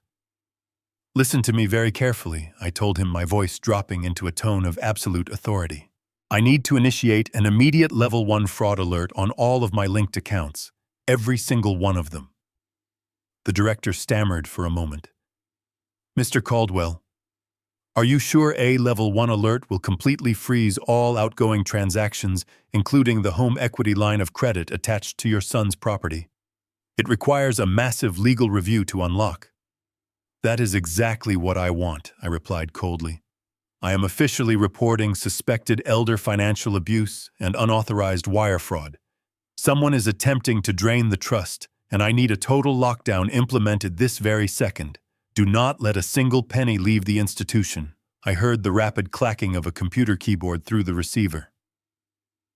The director did not argue. When a high net worth client uses the phrase, elder financial abuse, banking executives move with terrifying speed. Within 60 seconds, he confirmed the protocol was active. The trust account was frozen solid. The remaining balance of the home equity line of credit was permanently suspended. The financial guillotine had officially dropped. I thanked the director, ended the call, and placed my cell phone gently back onto the polished wooden end table. Now the invisible dominoes were beginning to fall. I could vividly picture exactly what was happening on the other side of the city. Stephanie was likely sitting at the marble kitchen island, her laptop open, frantically refreshing the banking portal. She would have the routine numbers for Romano LLC ready to execute the $75,000 transfer the moment my authorization cleared. She clicked the button to initiate the wire. She waited for the familiar green checkmark to appear, the signal that she was finally rich and free. Instead, the screen flashed a harsh, bright red error code. Transaction denied. Account frozen. She probably gasped, her manicured fingers flying across the trackpad, desperately trying to submit the request again. Denied. Denied. Denied. The panic would hit her like a physical blow. She would immediately grab her phone and dial Vincent Corelli, I could imagine the grifter sitting in a hotel room, his bags already packed, monitoring the digital portal for his offshore Cayman Islands trust. He was waiting for that final domestic deposit to bounce across the border, locking his stolen wealth away forever. But instead of a deposit confirmation, his screen would light up with a severe security warning. The Cayman Bank algorithms expecting a scheduled incoming wire that suddenly failed to materialize would flag the incomplete transfer. Vincent would realize instantly that the money was trapped. The smooth escape plan was collapsing in real time. He would scream at Stephanie through the phone, demanding to know why the funds had not arrived. Stephanie would have no answers, only raw terror. And because Stephanie had brilliantly kept her own name off the banking paperwork to avoid criminal liability, she had absolutely no authority to call the bank and demand an explanation. Only 2 people had the legal power to inquire about that frozen account: me and my foolish son, Bradley. The night passed in total unbroken silence. I did not sleep. I sat in my quiet living room watching the darkness slowly turn into the gray light of Tuesday morning. I waited patiently, knowing that the pressure was building inside that suburban house until it was ready to violently explode. They had spent the entire night scrambling, lying, and suffocating under the weight of their own greed.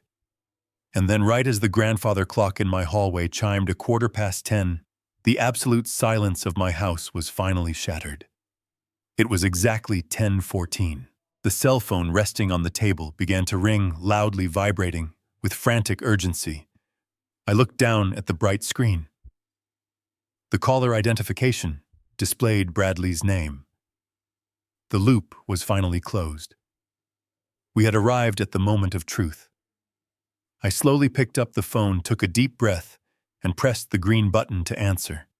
Before I could even say a word, the frantic, high-pitched voice of my 38-year-old son blasted through the speaker.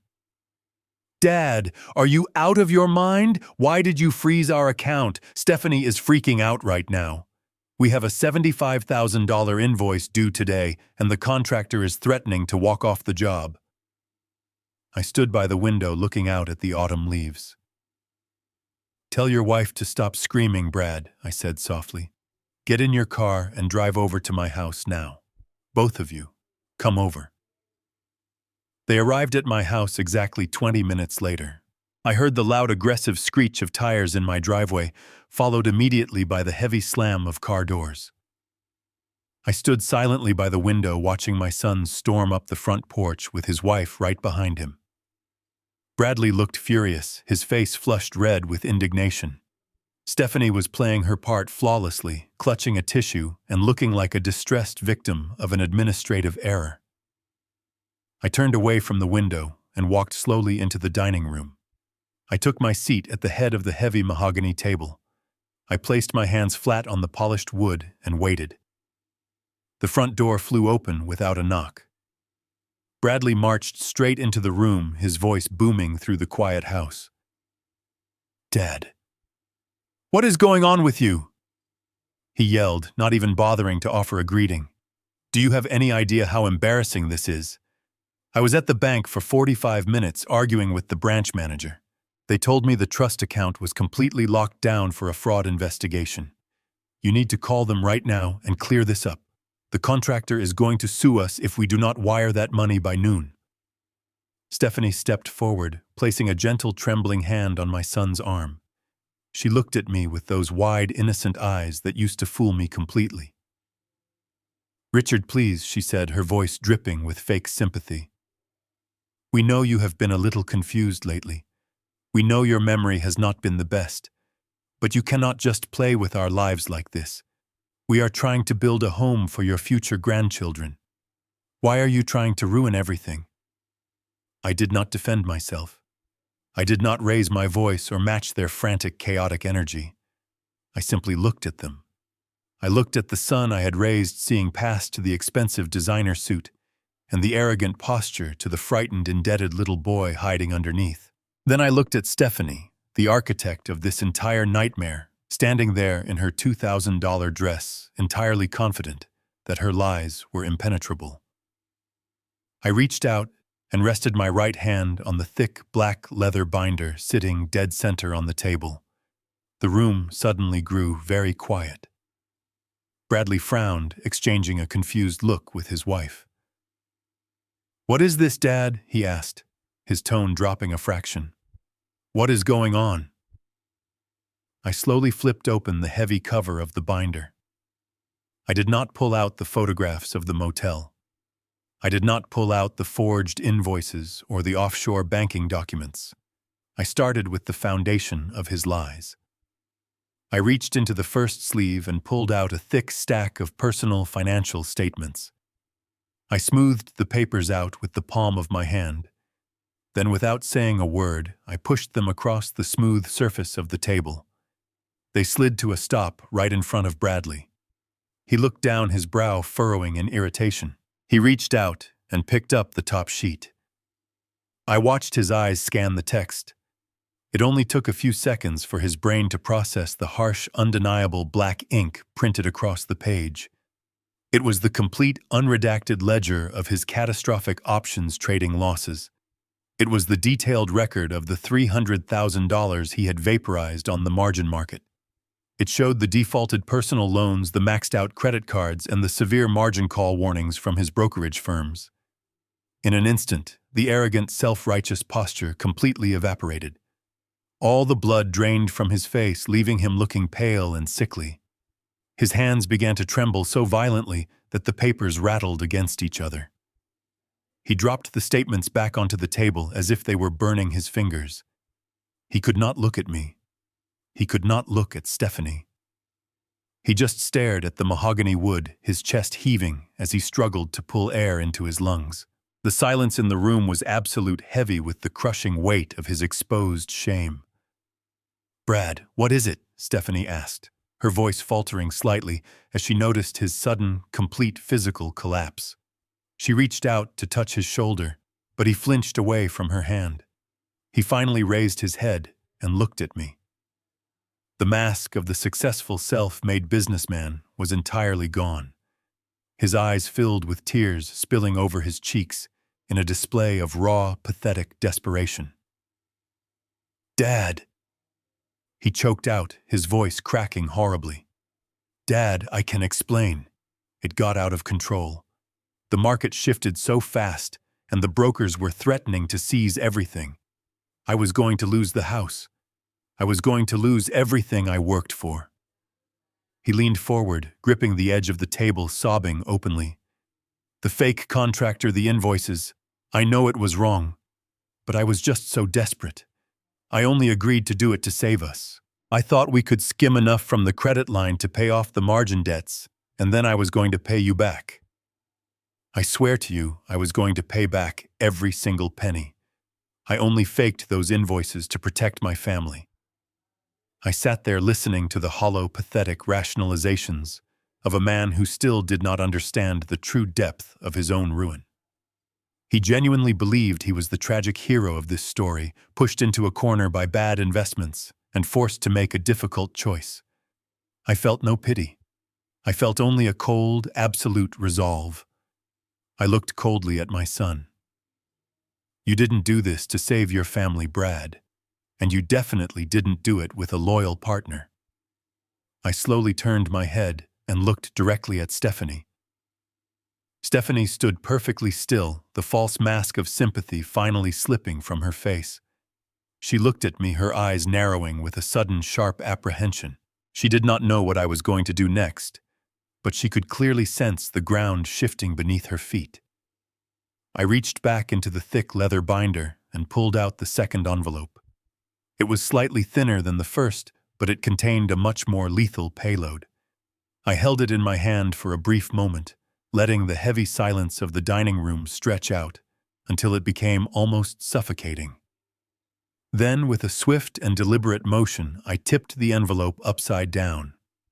A dozen glossy, high-resolution photographs spilled out onto the polished mahogany wood, sliding across the table and fanning out perfectly right in front of my son. The images were brutally undeniable. There was the rundown motel on the outskirts of the city. There was the clear daylight shot of Stephanie walking out of the cheap room, wearing her large designer sunglasses and a tan trench coat.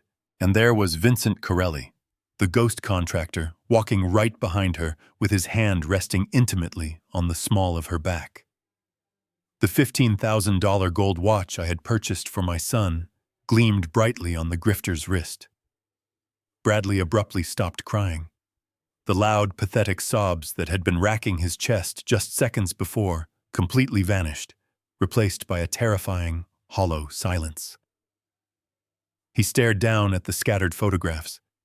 His bloodshot eyes darted frantically from one image to the next, as if his brain was actively refusing to process the visual information being presented to him.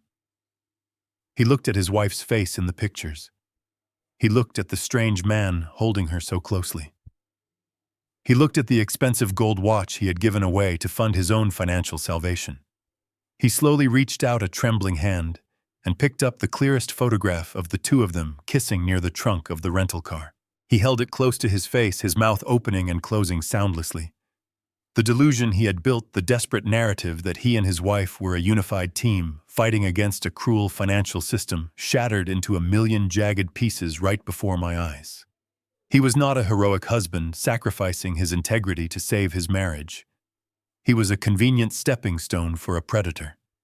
His entire existence had been nothing more than a tool for her to extract wealth from our family without consequence. Stephanie looked down at the table, her eyes widening in absolute horror as she realized her most guarded secret was finally laid bare. For a fraction of a second, I saw genuine naked panic wash over her features. But sociopaths do not surrender easily. She immediately went on the offensive. She slapped her hands down hard on the mahogany table and began to scream. "This is a lie," she shrieked, her voice echoing shrilly off the dining room walls. "This is a complete fabrication. Brad, do not look at those. He is trying to destroy us." She pointed a trembling finger directly at my face, her features twisting into a mask of pure venomous rage. "You are a crazy, senile old man. You have been losing your mind for months, seeing things that are not there, just like your dead wife. You hired someone to Photoshop these pictures because you are obsessed with controlling us. You are sick, Richard. You belong in a psychiatric ward." She reached out and violently tried to snatch the photograph out of Bradley's hand, but he pulled it away from her, his eyes still glued to the glossy print. He was breathing heavily, a low, guttural sound escaping his throat. Stephanie continued to scream her words, becoming more erratic and desperately trying to weave a blanket of noise to cover the glaring truth. I did not raise my voice to compete with her hysterical shouting. I let her scream. I let her exhaust her desperate repertoire of lies and manipulations. I simply reached back into the black leather binder for the third and final time. I pulled out a stack of crisp official banking documents printed on heavy security paper. I dropped them onto the table with a loud, authoritative slap that instantly cut through her screaming. Stephanie jumped back, her eyes darting to the new pile of papers. I slid them directly over the scattered photographs.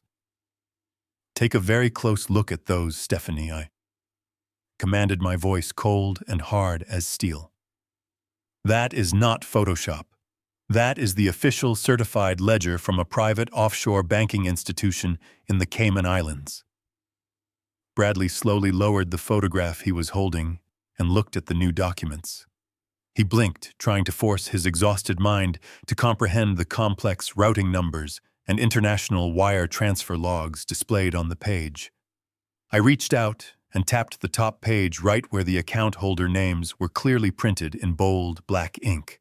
"Look at the names, Brad," I instructed him quietly. "Look at who actually controls the money you stole from me." Bradley leaned forward, his hands shaking. He read the first name, the grifter, Vincent Corelli. Then he read the second name, his wife, Stephanie Caldwell. He looked up at his wife, his face completely devoid of any emotion. He was numb, entirely broken by the sheer magnitude of the betrayal. Stephanie opened her mouth, but no words came out. The physical evidence of her offshore escape fund had entirely stripped away her ability to lie. I stood up slowly from my chair, leaning forward over the mahogany table and delivered the final crushing blow. "She wasn't paying your debts, son," I said, my voice echoing in the dead silence of the room. "She was packing her bags to leave you with federal wire fraud charges." The silence that followed my words was absolute and suffocating. Bradley sat frozen in his chair, staring at the woman he had promised to spend the rest of his life with, finally seeing the monster hiding beneath the designer clothes and the perfect smile.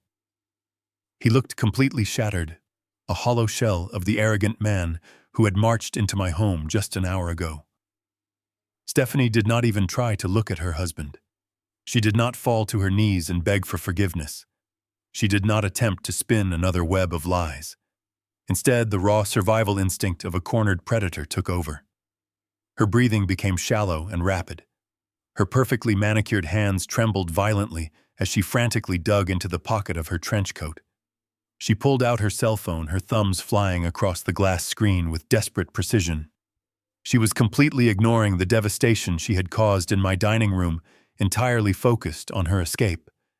She dialed the number of the man she thought was her partner in crime, pressing the device hard against her ear. I stood perfectly still at the head of the mahogany table, watching her pace back and forth like a trapped animal. The room was so incredibly quiet that I could hear the faint, rhythmic ringing coming from the tiny speaker pressed against her head. 1 ring, 2 rings, 3 rings. With every passing second, the panic etching itself into her features grew deeper and more pronounced. And then the ringing abruptly stopped, replaced by the automated metallic voice of a generic voicemail greeting. Stephanie gasped, pulling the phone away from her ear as if it had physically burned her skin. She stared at the screen, her eyes wide with disbelief, and immediately hit the redial button.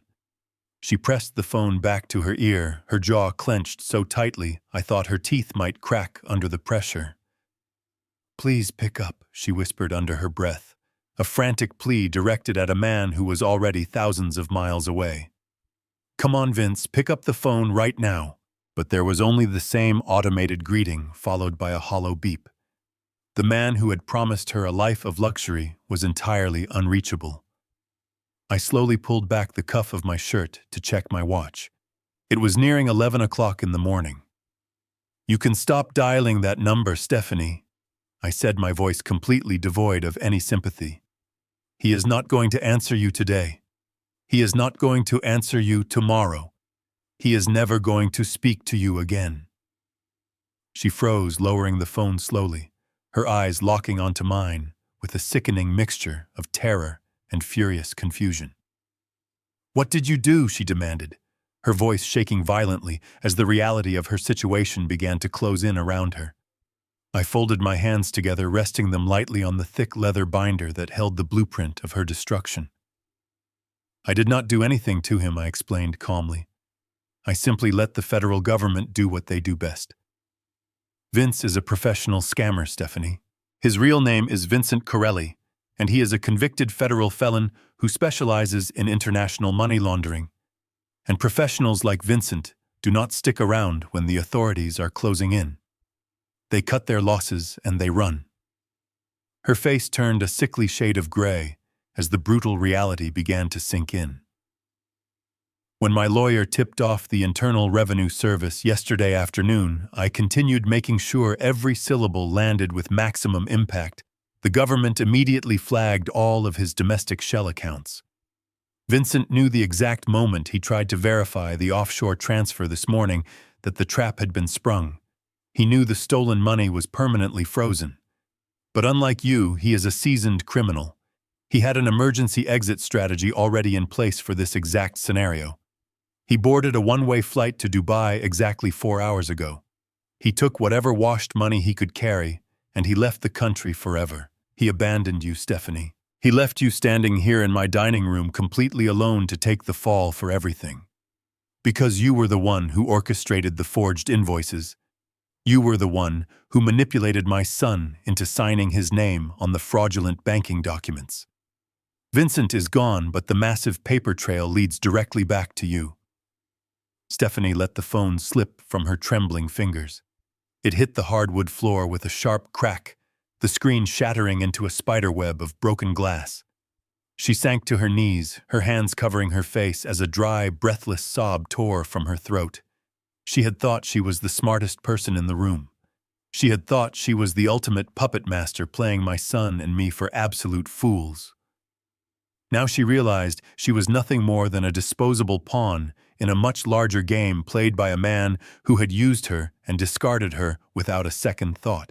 Bradley watched her fall to the floor, his face completely blank, the last remaining shreds of his love for her burning away into cold, dead ash. He did not reach out to comfort her. He did not speak. He just stared at the broken pieces of his life scattered across my dining table. The heavy silence stretched out for what felt like an absolute eternity. And then, breaking through the quiet suburban morning, a new, terrifying sound emerged. It started as a faint, distant wail echoing through the crisp autumn air. I walked slowly over to the window, pulling back the curtain, and looked out down the street. The sound grew steadily louder, the distinct pitch of police sirens cutting through the neighborhood, rushing directly toward my front door. The flashing red and blue lights painted the walls of my living room, casting erratic shadows across the hardwood floor.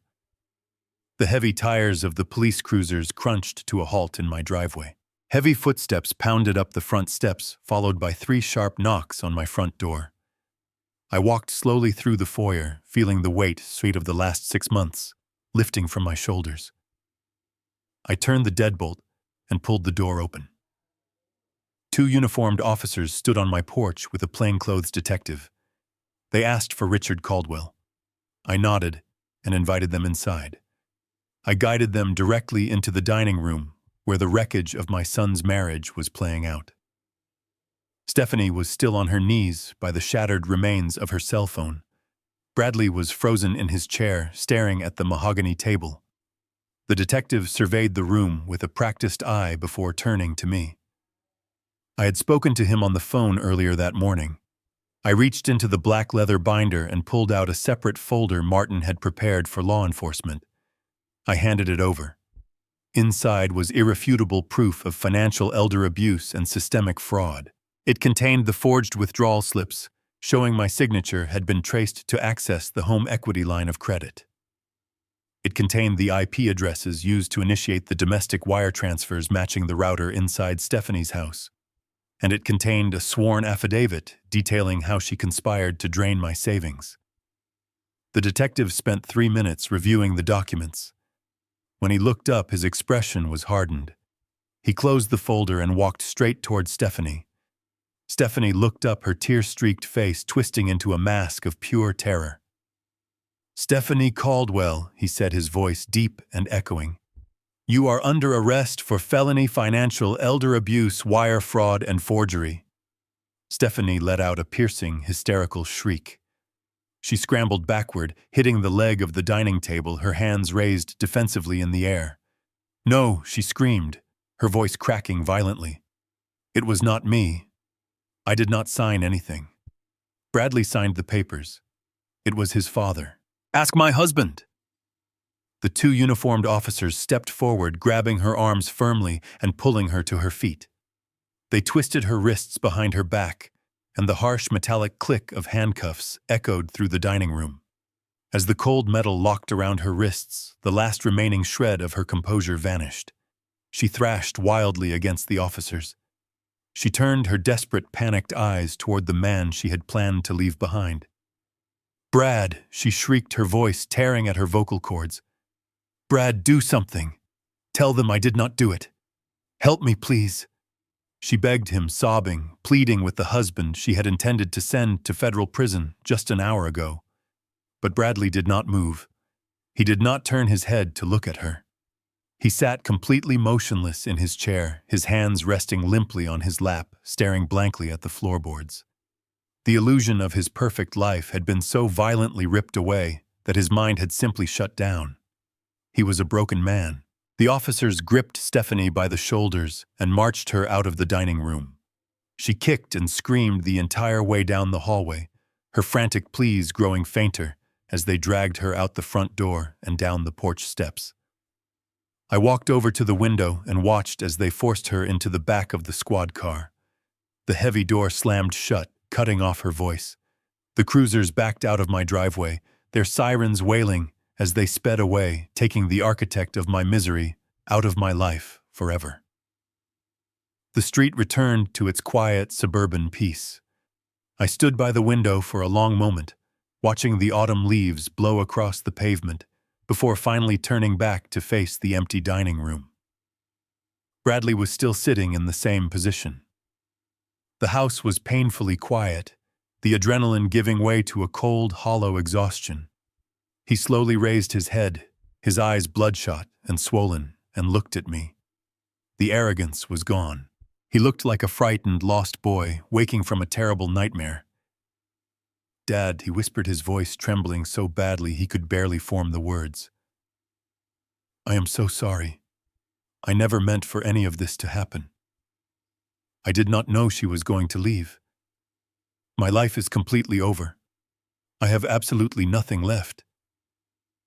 He looked around the quiet, safe walls of my home, a desperate plea forming in his eyes. "Dad, can I stay here tonight?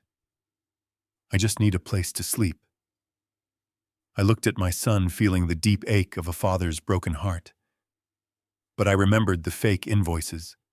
I remembered the cruel, patronizing way he weaponized his own mother's tragic death to gaslight me into signing away my estate. Blood did not earn him a free pass from accountability. I took a deep breath, burying the weakness deep inside my chest, and let the cold steel of my resolve take over. I shook my head slowly. "No," I replied, my voice steady. "And you cannot go home either." Bradley blinked, deep confusion breaking through the heavy fog of his sorrow.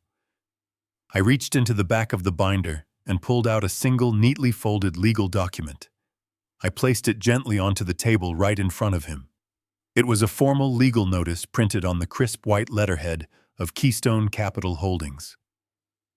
Bradley looked down, his swollen eyes scanning the bold black text at the top of the page. "Notice of default and immediate foreclosure. I bought your primary mortgage yesterday afternoon," I explained quietly to him, watching the final shred of his arrogance die. "You are in default.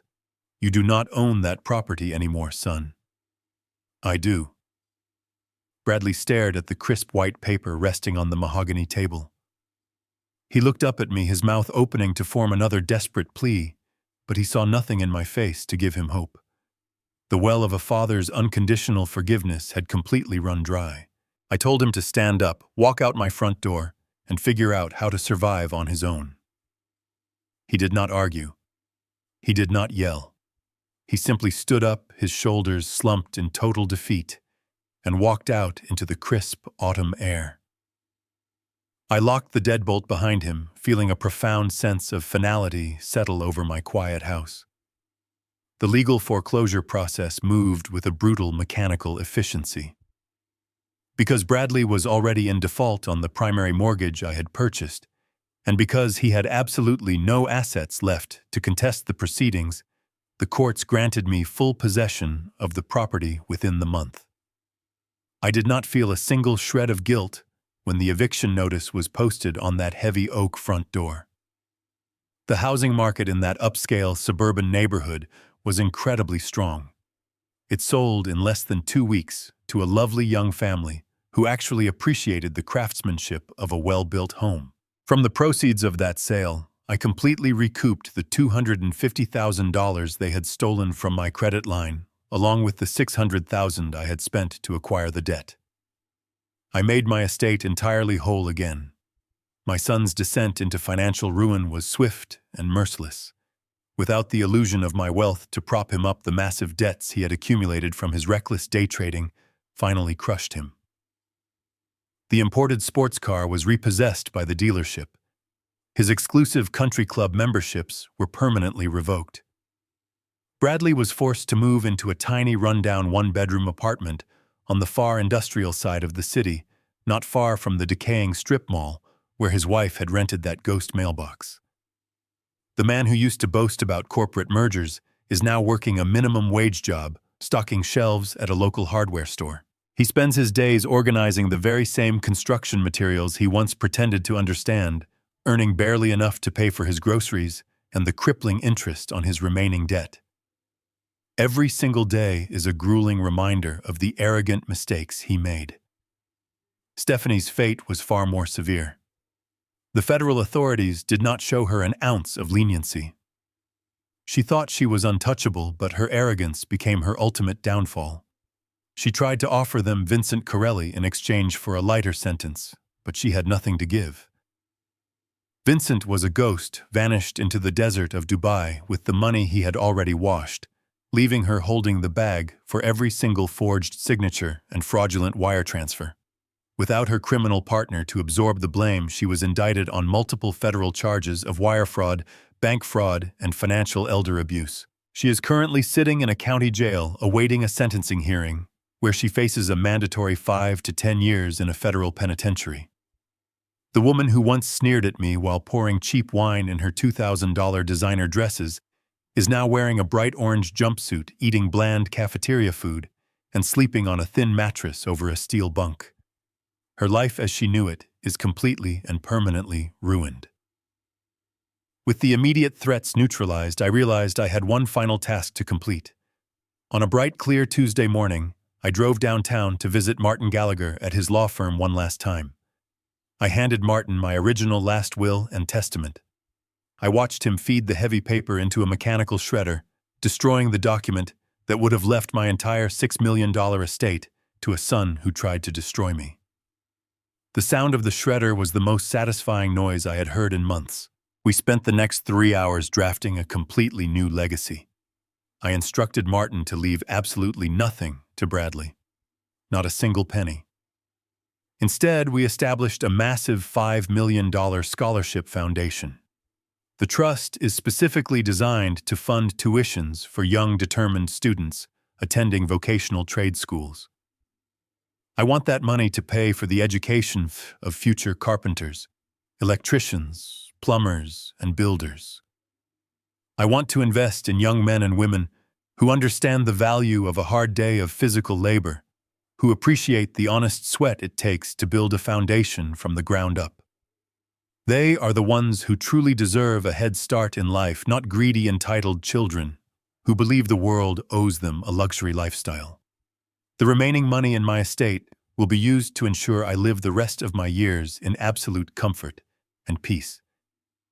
When I finally signed the new documents, I felt a heavy burden lift from my soul. The betrayal I suffered was profound, but it taught me a lesson I will carry to my grave. Blood gives you a biological connection, but it doesn't earn you respect. I lost a son, but I regained my dignity. And at 77, dignity is the only currency that matters. Thank you for listening to my story.